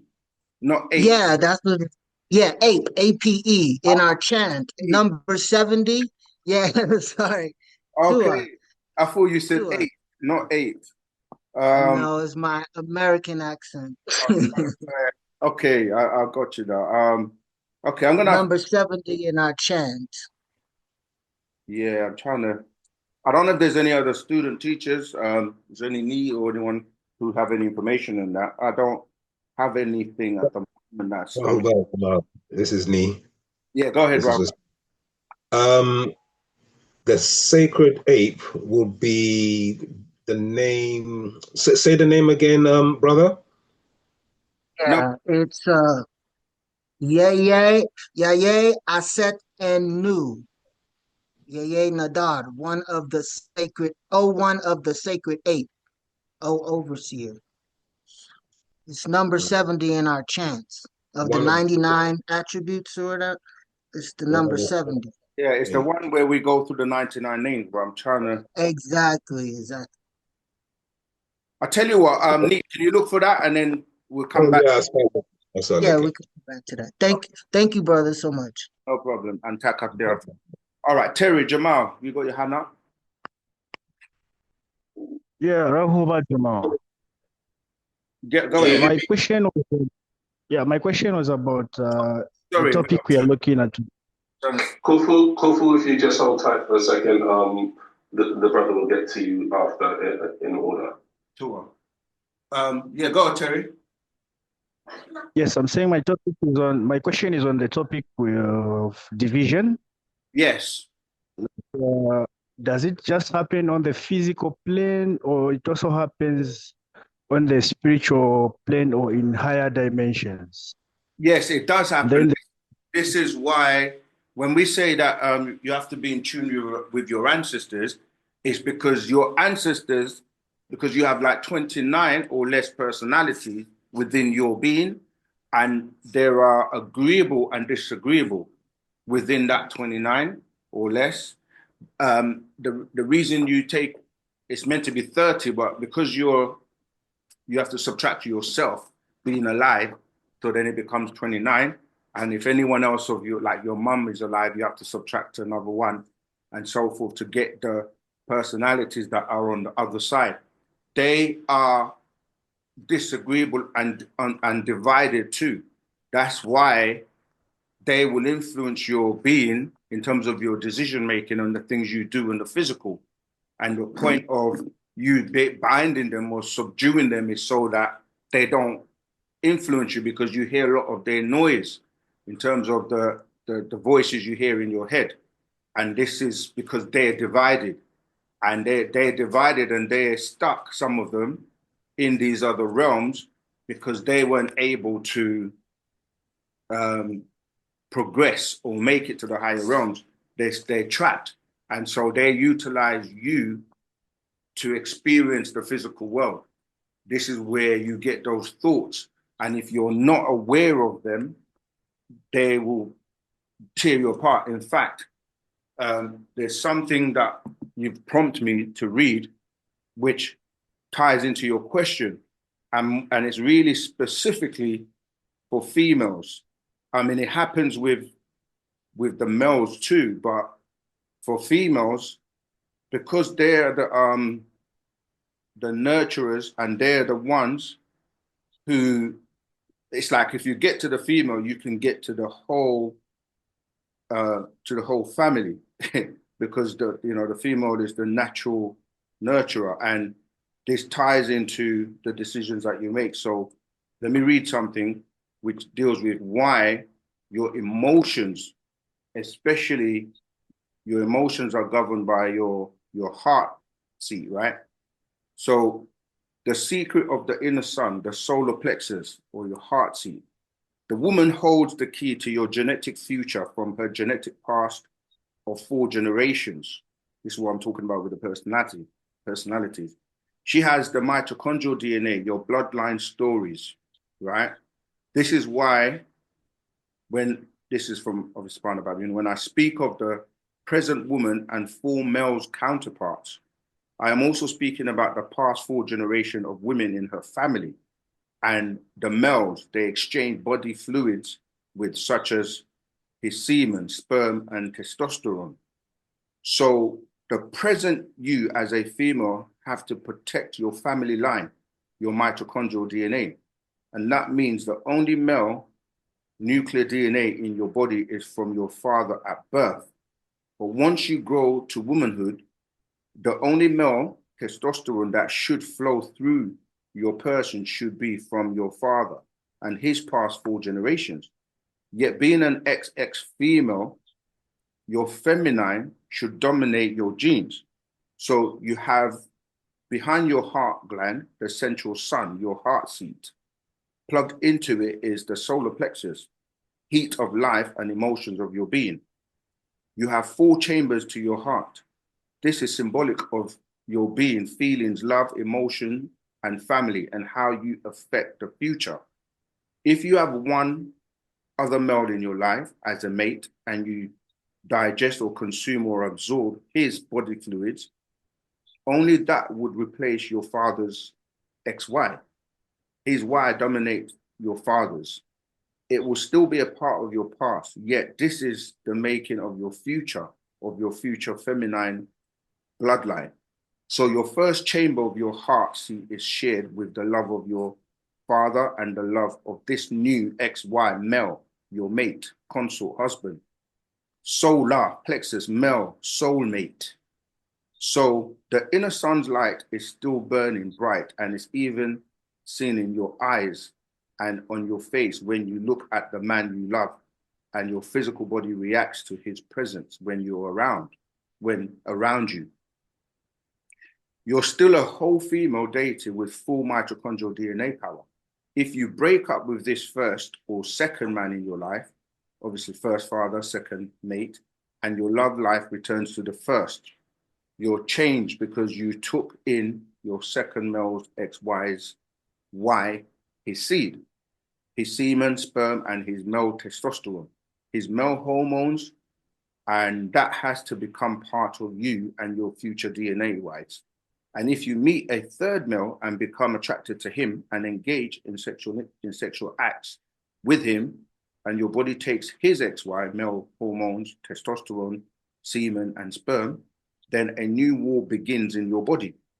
The male hormones fight your female hormones.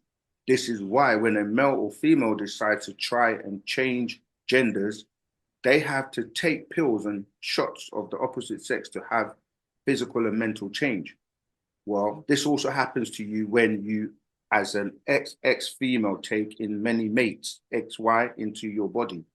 You change, and depending on how many, by the age 46, you have internal changes you don't even realize. Your mind, body, and spirit all become more masculine than feminine. And by the time you have taken in 4 men, your inner feminine solar light is dimmer and dimmer. You no longer know how to love or truly feel, devotional love or true emotional love. You have taken in too many Y chromosomes and hormones and testosterone of males.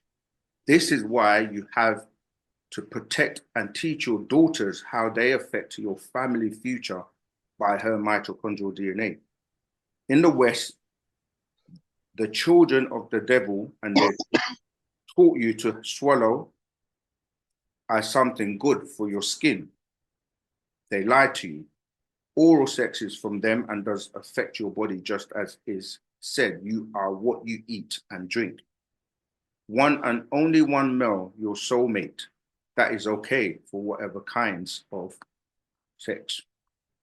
Yet multi-males in your life have affected your mitochondrial DNA and your family's future. What was in each male's history is now in your history. That includes sickness, diseases, and even insanities. The Western world and their lack of morals, free, open sex with whomever, has affected our whole race by getting the cursed seed of their women genetic markers, mark of the beast, while their women is ever ready to drink a black male's divine seed. So this is what I meant by more than 3 males, and your divine light dims and goes out. You have confused your inner divine female deity, so you were misled by the seed of the devil. Don't make the same mistake with your daughters. Teach them this message from your ancestors. Protect your divine seed if you wish to travel the stars to return home above. Once you have lost your pure, holy, divine seed by having more than 3 males in your DNA, can you regain your divine, pure, holy seed before you leave this life? Yes, you can. And you can do that by rituals. I'm saying that to say how important it is for the females, because they give birth and nurture the children, and obviously they're the goddesses. So, but going back to your question, yes, you have beings on all levels of your genetics that are divided, and they are the ones that cause divisions within you and your mate in the relationship. So the master teacher asked us to watch that movie called The Presence, because these whispers, they whisper into your ear. So you could be getting on well with your partner, and in a split second, you guys are at war and you don't even know what happened. It's because these voices that they whisper in your, and it affects their DNA because of what I've actually, sorry, which I've just read. Zamal, which scroll were you reading? That you will find in the Gospel of Yanun on the Sacred Feminine, and and other scrolls as well. But you know that has been opened up many times. Go ahead. Yes, just a follow-up on that same question. Mm-hmm. I wanted to understand looking at the concept of polarity, mm-hmm. which we have the positive and negative, or agreeable, disagreeable, mm-hmm. which would be same thing but of just different or varying degrees. So could it be that nature designed it in such a way that it created this natural division where we have negative and positive polarity? Is that your question? Okay. Yes, so, Zuma. all right. So this is why we're here, because we have to master and conquer one or the other.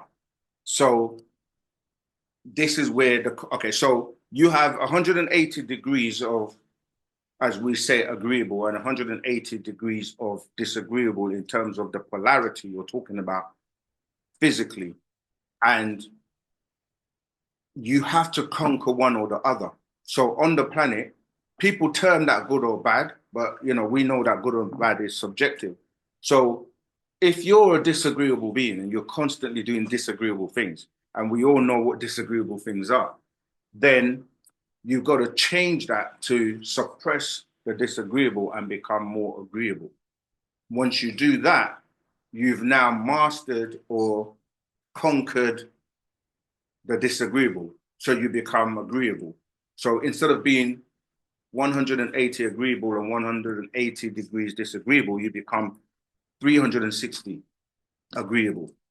And then you move on to the next level, which is becoming a 720 degree being. Again, the 360, if you became, because remember that you also have counterparts. So your counterpart might be disagreeable.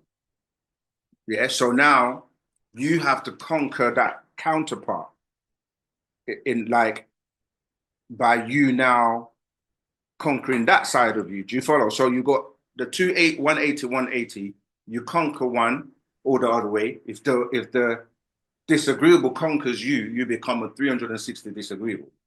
And then on the next realm, on the next level, you meet your counterpart who is one or the other. So if you're 360 disagreeable, they're going to be 360 agreeable.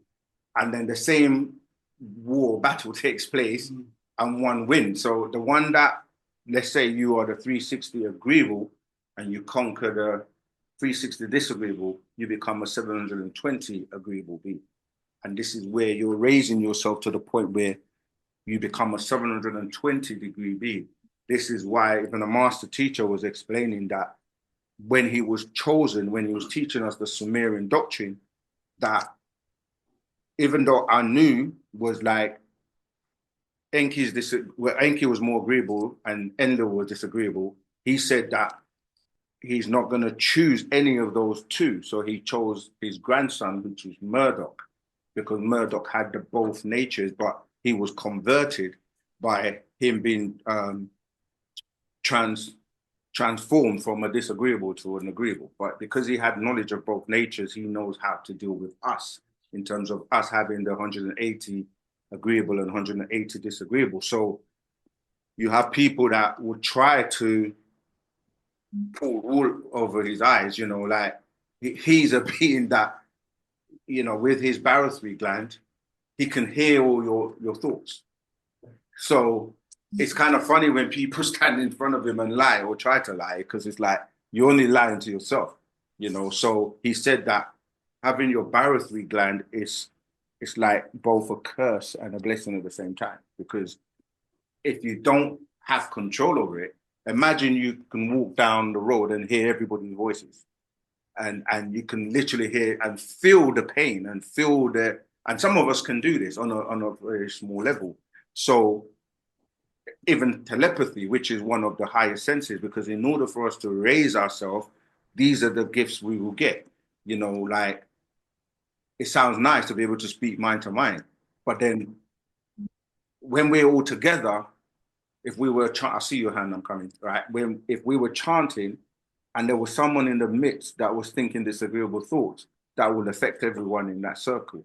So it's very important for us to be like, that's what Wu-Sabat is here to do, to literally turn you inside out, and then you then conquer your, you gotta suppress or conquer your disagreeable nature.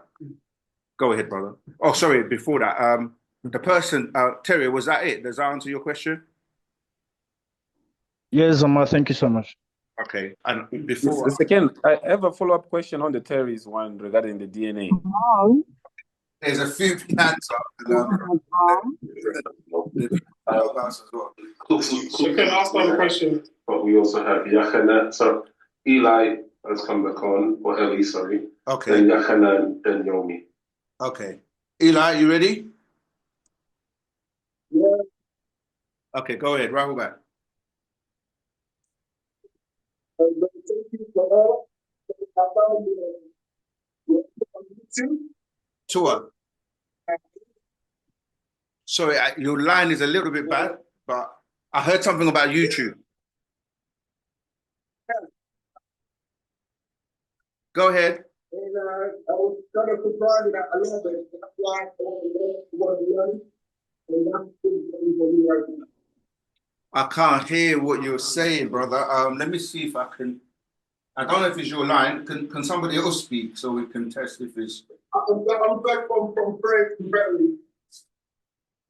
you type it in the chat? Yeah, I was going to say. Can you type in the chat? Yeah, we can literally just about hear you. I heard something about YouTube, but I didn't hear the rest. Yeah. I said that I found the knowledge on YouTube. Oh, you found our knowledge on YouTube. Okay. Mm-hmm. And that's why I was kind of really excited about that. And I love it. Okay, thank you. And I live right now in Paris. You live in Paris, yeah. Yeah. Do you have a question? And I would like to. No, I don't have a question. Just to bring in and to say I follow all the tips on YouTube and I love it. And I will find a way to come to the UK and just enjoy the knowledge and learn. No problem. We're not too far. You can just jump on the Euro. Yeah. So yeah, thank you for sharing that. Appreciate love. Thank you. Right. Yachanan next, I think. Cool, then Yomi. Then Yomi. All right. And then the brother in the class. Go ahead, Zamal. Rahubat, Zamal. Yachanan. Rahubat, long time. Hey. How you doing? Cool. All is well. Can you hear me clear? Tua, clearly. Well, I just had initially came up because you were having the problem with the sacred 8 versus the sacred 8. Yes. I was trying to help clear that up. I had put it in the chat, but I guess you may not have been looking at it. But eventually, you got it, or y'all came to the consensus of what he was actually saying. But I was already up here at the time. Right, Tahuti. Right. But if I could just add to my knowledge that Sacred 8 is referring to one of the incarnations of Tahuti, or one of his forms. You know, he came as the baboon, well, as the ibis bird. Right. So the Sacred 8, to my knowledge, would be that particular transformation of Tahuti and the symbolism behind it. I know you read from the wisdom of Tahuti. I'm not sure if they go into detail about the baboon or the ape in that one. Okay. But if you do have some references to that, the baboon, that may help with Zamal's question. Tahuti. Yeah, we're gonna look. Rahubat, it's sincere. And yes, the brother just literally sparked my thing, because I checked Teddy and Tahutimus. In there, it talks about the ape as well. Okay, that's the Patriarchal, yeah? Teddy and Tahutimus, yeah. Do you have that one?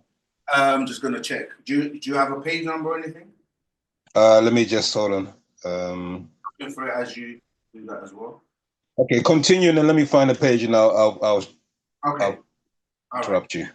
We are actually running out of time, but we've got quite a lot of hands up. Okay. Yeah, you keep looking for that, and we'll come back to that. Yomi, go ahead, Zamal. Yeah, please a second. Round back. Yeah, so my question is, it's tied to what you were saying earlier. Yeah. About how women can retain DNA. Because I read an article online that was similar teaching about how, for example, even with oral sex, for example, if the woman swallows the man's DNA, it's sperm, that it can get to her spine, and it can remain, the man's DNA can remain there permanently. So my question was that, basically, if that's the case, how can it be reversed because it's permanent? Because I remember there was some teaching I heard ago that the law teacher recommends that women should abstain up to 7 years from sex if they have multiple partners.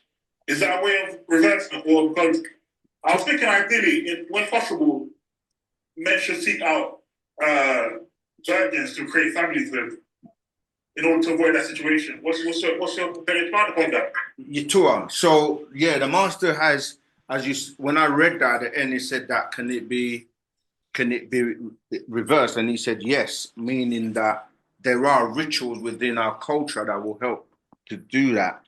But yes, in terms of that DNA, and it can stay in her for up to 7 years, and it has effects on her mentality and her mental and everything. So, and it's not just the women, remember the men also, it affects the men too, in terms of the mixing and exchanging of bodily fluids.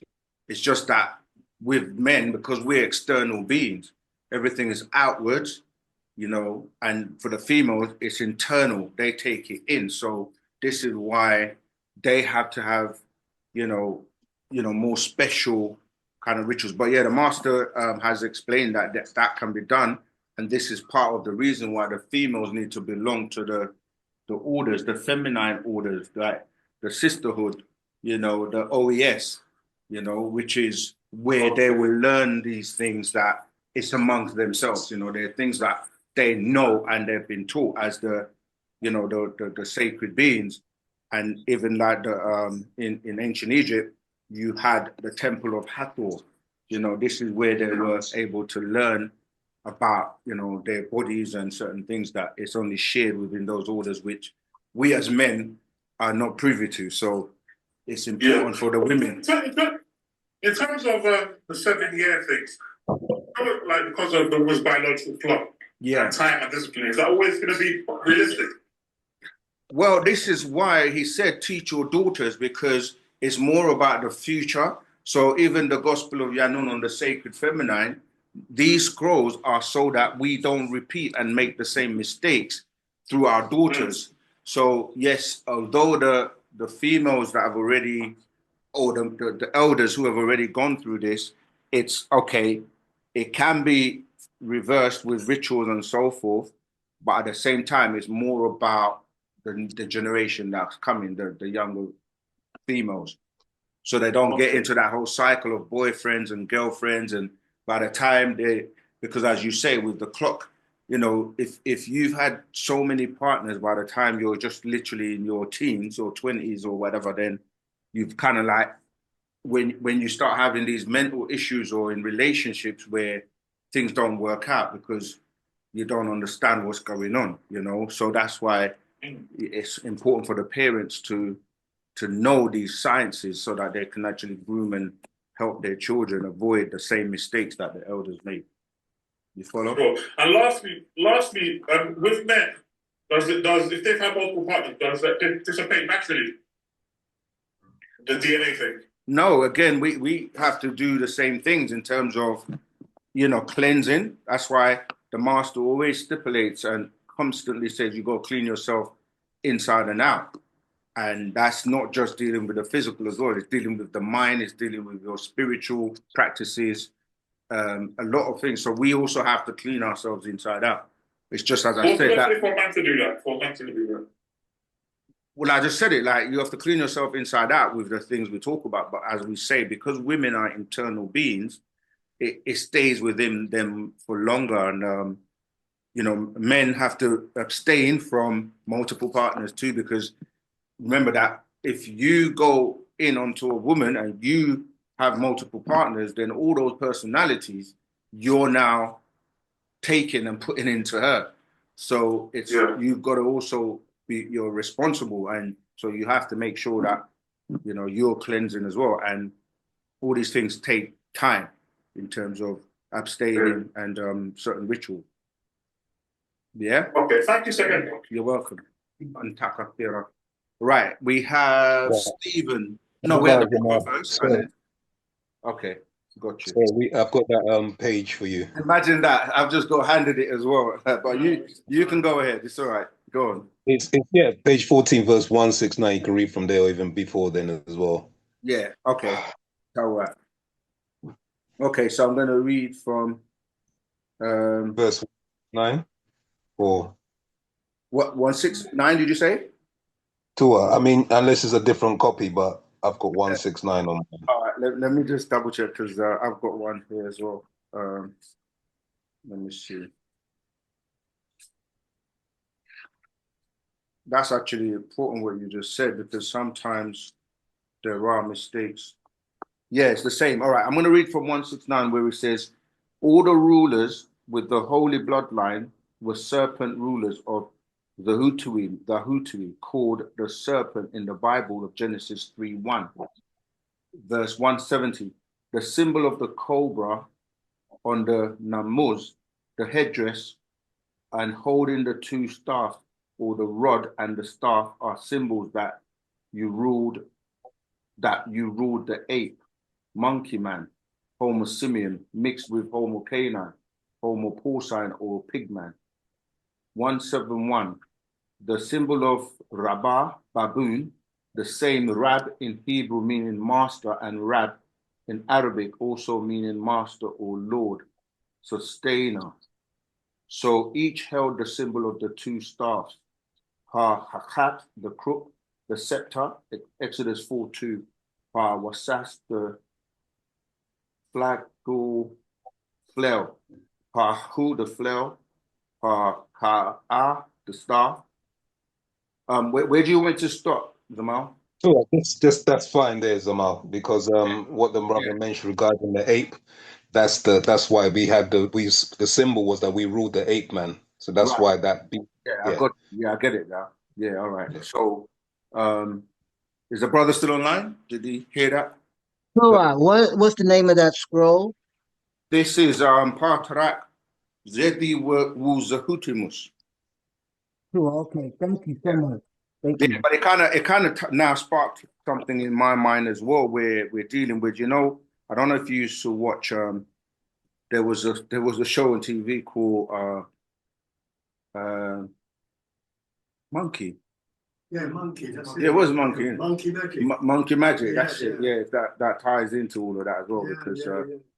and it's talking about, because remember when we say that the 6 ether beings cannot get up to the higher realms of 7, 8, and 9, it's because of the mixture between them. That's how they lost their souls, by mixing in with animals, the Homo simian, Homo canine, and the Homo porcine, and that's how they lost their soul. And you can read in Hosea, can't remember the quote, but it's in Hosea when they actually lost their soul. So they did have souls originally, and some still do by mixing in. But yeah, the ones that have lost their soul, it was due to the mixing of with these animals.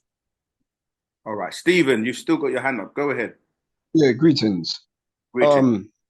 I was speaking to somebody, and I said I like the name Asar, Yeah. and they told me, "Oh, that sounds like a Muslim name." So then, what's your answer to that? That it's not a Muslim name. The Asar comes from ancient Egypt. It's Asaru, and it became Asar, and that's who they call Osiris.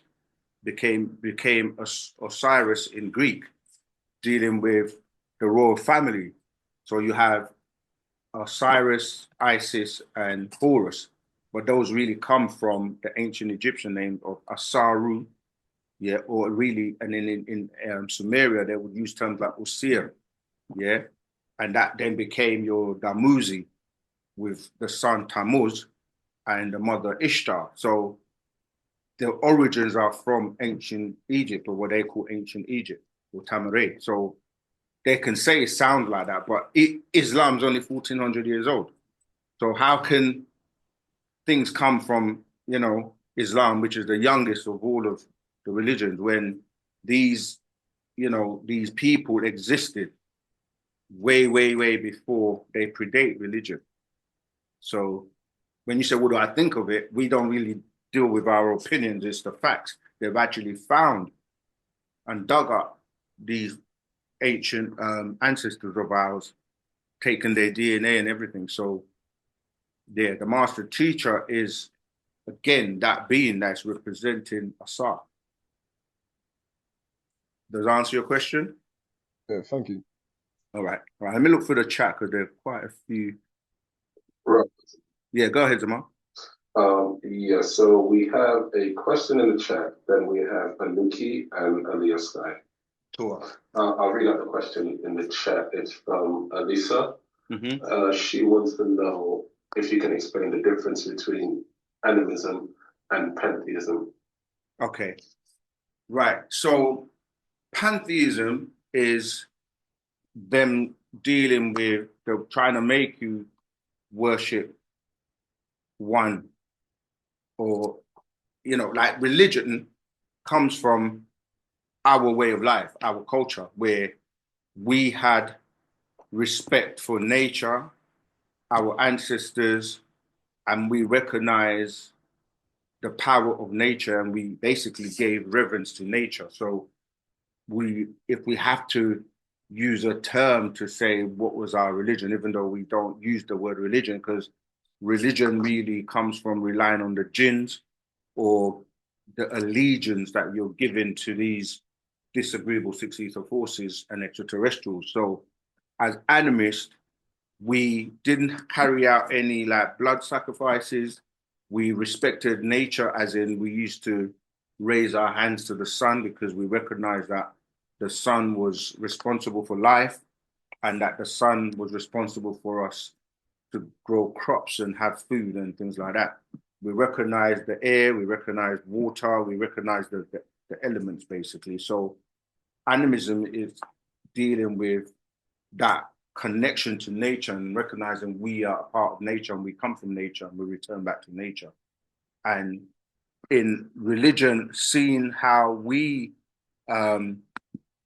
gave reverence, they started to, and when I say they, I'm talking to the first people that worshipped us, which would be the Hindus. And the Hindus misinterpreted what we used to do. So they started to worship fire, because even till this day, they stare at the sun till they go blind. They walk on these fires. You see these things where they walk on fire and trying to do this, like this thing where they push themselves, but a lot of that stuff becomes quite demonic. And then when it gets into Abrahamic religions, the family of Abraham, they used to worship Zoroaster, and they worship the fire. And this is why it's all about like you getting burnt in hell, and everything's to do with fire being burnt. Whereas when you're dealing with pantheism, they're trying to tell you that there's only one God, and that everyone should worship one God. But in saying that, they're actually deceiving you, because even when you read the Bible, if any of the monotheistic religions, all they're talking about is, even though they're claiming is one, when you read Genesis, it's saying in the beginning, God created the heavens and the earth. That first time you see that word God is Elohim. So in Elohim is a plural, means more than one. These beings, that's what we're talking about. And if you read it with that mindset that there are more than one, it starts to make sense. When you're saying, let us create man in our image and our likeness, created he them, this is all plural. So they're just trying to lie to you, to say worship one God. But that comes from the Sumerian. Remember that the Bible comes from the Sumerian tablets of ancient Shinar or Sumer. And the reason they say one is because they were assigned one being known as Tammuz. So when I was just talking about the Muzi, Ishtar, and Tammuz, Tammuz is mentioned even in the Jewish calendar, and on the 6th day, this is dealing with that number 6 of that one deity, Tammuz, because they were like what we just read, like when we're talking about the 8, like they had one being that they were controlled by, and he was the one to give instructions when they were cut off from having access to the Elohim. So they were now assigned one being, and that being was Tammuz. And this is where this whole monotheistic thing comes from, in terms of worship. They claim you're worshiping one God, but then when you start to go through the names of the deities, it's like you got Baal, you got Yahweh, you got Adonai, you got Gad, or you got Shad, which is a demon. All of this ties into these Anunnaki gods, Enlil, Enki, and so on and so forth. So yeah, the difference is many is dealing with us giving reverence to our ancestors, and one is the belief that they try to make you worship one God, which again is not one, because even in Islam they say there's only one God, or Allah, and then they give you these 99 names of one God. So it doesn't really. Even today, it's funny. When I was coming here, there was someone out in the streets with one of those tannoys saying, "There's only one God. There's only one God," and I'm like, "This is a Christian, by the way," and I could have just gone to him and go read Psalms 82:6, read, John 10:34, Exodus 7:1, and if he actually opened it and read it, it would tell you there's more than one God, because it says, is it not written in your laws that ye are gods? Mm-hmm. And Moses was made a god unto the pharaohs in Exodus 7:1. You see, so they will say things, but they don't actually study the book that they actually, subscribing to. So I hope that answered the question for you. If not, please probe and we can expound. We're coming to the last 8 minutes as well. So if you haven't got your question in yet, you've got just under 10 minutes. Let me look in the chat if there's anything in the Zoom. Sorry, I forgot you were waiting. Go ahead, Aliyah. Roll back. What's the difference between what's the difference between the all, and the all expanding? Okay, so if I heard, it was a little bit muffled, but I think you said, what's the difference between the all and the all expanding? Sure. Okay, so the all is you individually, right?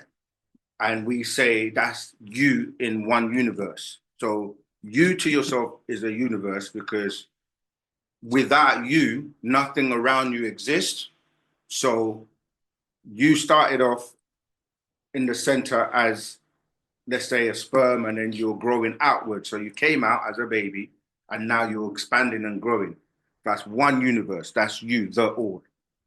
If you look at someone else, they're the same. So they are now the all in their universe, and everything around them exists in their universe.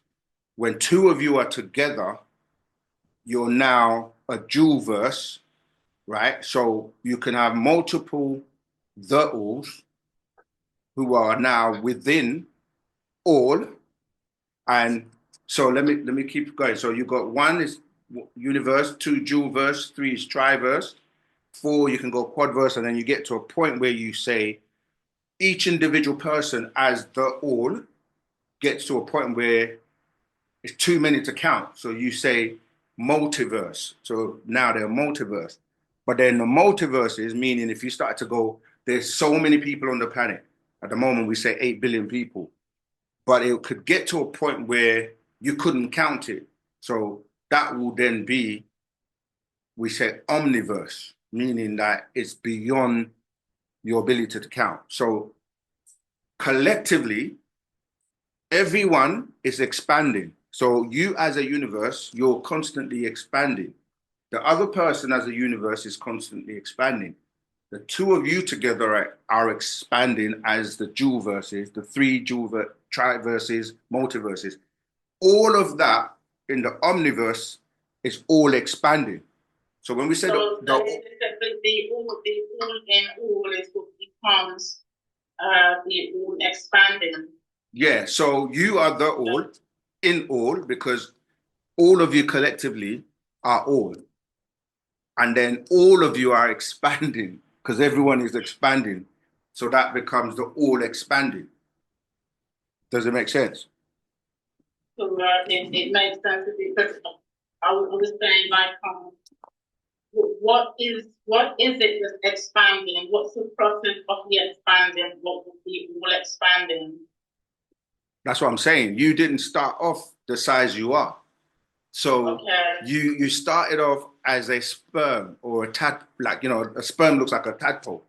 And now you've expanded to the point where you've got organs, because that sperm from your father was then put into your mother in her ovum, where she, as the goddess, right, grew you in her womb.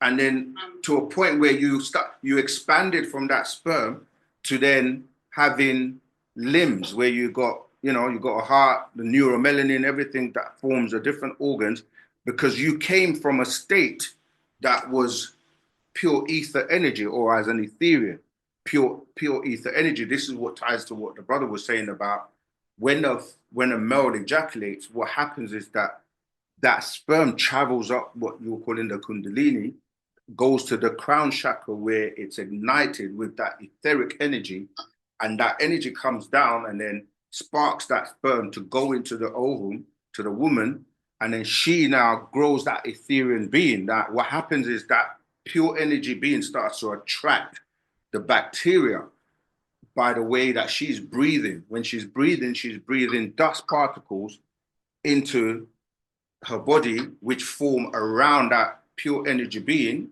So you go from a state of density, right, becoming matter. So you're slowing down the vibration density to matter, to atoms, right? And these atoms then form what you will call cells. The cells form organs. Like, so these cells, like when you look at your body, it's formed of cells, and these cells form these organs. Then you get your lungs, your liver, your hands, your legs, and you're growing. Then when you come out of her, you're a baby that's taken on the physical world. You need the body to be able to, move in this environment. And then you're just on the floor, you can't move. And then you learn to crawl, then your legs get stronger, then you stand up, you start to learn to talk and walk, and you're growing. So you go from being, as we say, a toddler, and then you go, you grow to become a human. And as you're expanding, you're getting older, and then you're going to get to a point where you cease to exist in this physical world. So if you look at universes, that's how they start. They start off small, they grow and expand outwards, and then they bump into other universes, and then they may have an explosion where they die, and it's an evolution. I hope that, okay. yeah. Speak on the periodic tablet of elements. Yeah. You know, with the all and then the all expanding. Yeah. Is each one in its own completeness already, or is it like an evolution? It's an evolution, but that's what I was saying, that it's a cycle. You know, it's like, if you think about like everything you think about, like if you think about water, I guess that's the best example. Water's constantly changing from one state to the other. So ice is a solid form, the most dense part, but that ice can be melted into liquid, and that liquid can be heated into steam, and that steam disappears. But then where does it go? It goes back to water, and then it comes back again. So it's constantly doing this thing of going from dense, either physical, to the liquid, to the gas, and then from the gas comes back to the liquid, back to the solid. And it's a constant cycle. Why the master says that water comes from water and it's always going back to water. And that's the same with us. That's why we have in our bodies more percentage of water than anything else. And in the planet, we're in water, we breathe in water. We are living in an aquarium, we just don't realize it. And the planet itself has more water than what they call Earth. So it should be really the planet water and not the planet Earth. All right? Okay. Okay, I think that's it. We've come to the end of class. Oh, wow. Okay, we got two. Oh, sorry, we got one. We did have a Nuki from a while ago, Right. so I don't know if I'm a Nuki. All right, we got 4 questions and then we're going to round it off. So Anuki, then we're going to have Mustard, Toast on Zoom, and then the 2 questions in class, and then we're wrapping it up. Right, go ahead, Anuki. Oh, but I was actually just came up to ask if you could mute when people were asking a question, but you've been working it out. All right, Tawa. Okay, so Mustard on Zoom. Robert, Rahubat. my question is, I heard you say that we have to change like the white man names we have. So if we haven't been in the orders, we can just change our names to the month. So my question is, what is the Musbatu word for the month of May? Okay, that's a misinterpretation of what was said, but what we said is that the master said in Ghana, right? Because he's a Ghanaian, that, and anyone, I think Ni and anyone else who's Ghanaian will attest to this, that the day of the month, the day you're born in, that month, you can take a name of that day of the week. So like when you hear people say like Kobna, or Nana, yeah. Exactly. So that's what we mean, that because what happens is if you weren't able to get your name through the ancient Egyptian order, what people are doing now is they will get the name book and they will take a name. But the thing is, our names are tritones, so they're unique. So you shouldn't really have someone that has exactly the same tones as you see. And what people will do, like my name is Sakensa Kamreye. Someone can get the book and decide to call themselves Sakensa Kamreye, which now means that when those tones are uttered, it's affecting me as well, because we're now having the same name. That's why the names like John, Peter, Mark, Luke, the vibrations are not just yours. It's like anyone who's dead or alive that has that tone, when it's called, that energy comes to you. So what we're saying is that, yes, you can pick an Egyptian name, but in fact, there was a situation where somebody was telling somebody they can't have that name because they already had the name. So I'm saying, unless it's going to be quite unique, the best way is to use the names of, you know, you can add the name of the day you were born from the Ghanaian names. So, for example, you could take a name like, from the name book, you might say, in fact, yeah, the way Nee's done it, you can take a name like, let's say, Kanum. But then if you use you can go Kanum, Kobina, do you know what I mean? Which are tones that are more in resonance with your culture than having a name like Peter or Mark or John. Sure. Does that make sense? Sure. Okay. Right, Josie. Yes, again, we're rounding off now, but people are joining now. But go ahead, Josie. Yes, it will be correct to say that the patriarch lineage by name is a form of divert or jumble the DNA continuation by changing the woman's name, as the woman carries the mitochondrial DNA. Is that correct? Sorry, can you say that one more time, please? As the woman carries the mitochondrial DNA, yeah, would be correct to say that the system that we use on our society by carrying the name of the father, it's a way to divert or jumble the DNA continuation. Yes, you're right. Yeah, because the men dominated and suppressed the woman, and everything became about the man. So it's really about the woman, because she's the one that, as you say, carries on the genealogy by way of the females through her mitochondrial DNA. So, all right, thank you. In ancient times, it wasn't the male dominating; it was together. You know, we didn't have a patriarch system. We had more of the female. That's why we had like grandmothers and so on and so forth. All right. All right. The two people in the class. Oh, okay, and then we round off. Go ahead. This is I said little small build on. He's talking about all expanding, etc. And when we say all, we say all, which is all existence.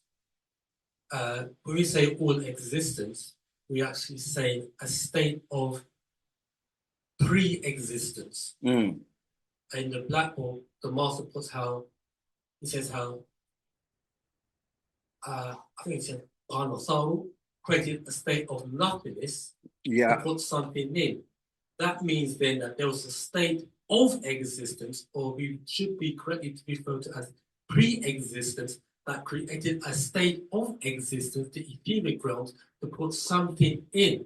So when we say parut or all, we talk about a state of pre-existence that created existence, which would be parut, the all expanding, and as you said, that or parut would be kale makwana, the omniverse. And from the omniverse, we've got kathir makwana, multiverses. Then we go all the way down to wahu makwan universe. Absolutely, but again, you know, you have to take people in stages, because it's hard for people to. Because when we say, because most people in religions, they start off with a creation. Everything's created. They say God created and Allah created. But creation means to grow. So you have to have something there to grow, to have a creation. And it's the mistranslation of the words as well, because the word that they're calling creation in the Bible is a recreation. So Genesis is, people will say Genesis is the beginning. Genesis is not the beginning, because the actual name in the Hebrew is bara, barashith. Bara means to recreate, to redo, or to refill. So that's why when you're saying to go multiply and refill the earth, to refill something is to, if this is empty, I refill it. So it's already there in existence. So the word that Habtui is talking about, called pre-existence, is khalqa in the language, which is when you're bringing something into a new for the first time. Whereas creation is taking something that already existed, like a tree, and then you create a table. But you can say, I created a table, but you couldn't create the table without the wood from the tree that already existed, you see. So yeah, that's it. All right. Josie, you won't let me go home today. Oh, and we've got another question at the back as well. Okay. That and Josie's question is definitely the last question. We got an event tomorrow, so we've got to wrap it up. Actually, I forgot to lower my hand. I'm done. Thank you. Oh, okay. So last question, brother. I just want to ask, with those who have, who suspect they have curses, who suspect they're carrying ancestral curses into this life, how would someone go about removing that curse, or is it a delusion? What are your thoughts on that? Yeah, we don't deal with curses like that. Like you said, you suspect you've got a curse. You give power to these things, you know, things like people, because this goes into that whole realm of belief. Yeah. You know, there are people that believe in voodoo and this person can do you something and all this kind of stuff. If you accept it and you believe it, you actually make it more real because you giving it energy and life. You see, so you have to define what you mean by a curse, because if someone goes hocus pocus whatever on you, and then you accept that it works, then you find that it's like a cold, right? You see, when you feel like you're having a cold, you say to yourself, oh, I'm getting a cold, and then what happens? You actually get the cold. Mm-hmm. Yeah. So what we're saying is we know that there is something called black magic or white magic. There's different types of magic: black magic, red magic, white magic, and it's about you knowing knowing the science behind it. Yeah. But basically, you can protect yourself by applying Wu-Sabat and having certain what we call psychic self-defense. You see, so again, I know it's your first time, so there are Patriarchals that you need to look into, like black magic, white magic. Yeah, there are a few others, but I can't think of them. And sometimes people say that our curses is what is learned behavior that has been passed down from our ancestors. Yeah, that's epigenetics, like epigenetics. But just like maybe the way that I talk or a behavior. So like, I don't know. But that's what I'm saying, that's genetics. Oh, we call it genetics. Yeah, because your traits are what make you do what you do, you see. Yeah. But it's also known as quantum entanglement, meaning that your ancestors' genetics and what they went through. All right, so for example, if you broke an arm and then you had a child, the child is not going to be born with a broken arm, but the area where you broke your arm is going to be weaker in the child because the genetics pass over, you see. So somewhere along that part where that child's arm is, where you broke your arm, it's going to be slightly weaker. And with epigenetics, or in terms of the scientists have done experiments with quantum entanglement, meaning that you can have someone in England and your family member in another country, and what you do can affect them. And they've done experiments with lab rats where it's like learned behavior where, for example, I can't remember the experiment, but they had like mice or apes or something where, let's say, like every time I can't remember the experiment. Somebody probably know. To get the food, they train them to get the food. Yeah. Press the button to get the food. Yeah, and then like the other ones in another part of the world who were never even involved in that experiment, years later, that behavior was passed down to them, you see. So you have to go and look at epigenetics and look at quantum entanglement is good in the sense that you can still access your library of information through your family line for generations. Yeah, but people, we've got to stop there. We've gone over time, but I want to appreciate love everyone for coming. And we have an event tomorrow here at Nashat for those who are local, where we celebrate Arashtat. And until the next class, which will be Tuesday live on YouTube on OSM Vision. And then next Saturday, there'll be another class, another student teacher that will be here to answer your questions. So, Tawakum, Wadu. Wadu. Wadu.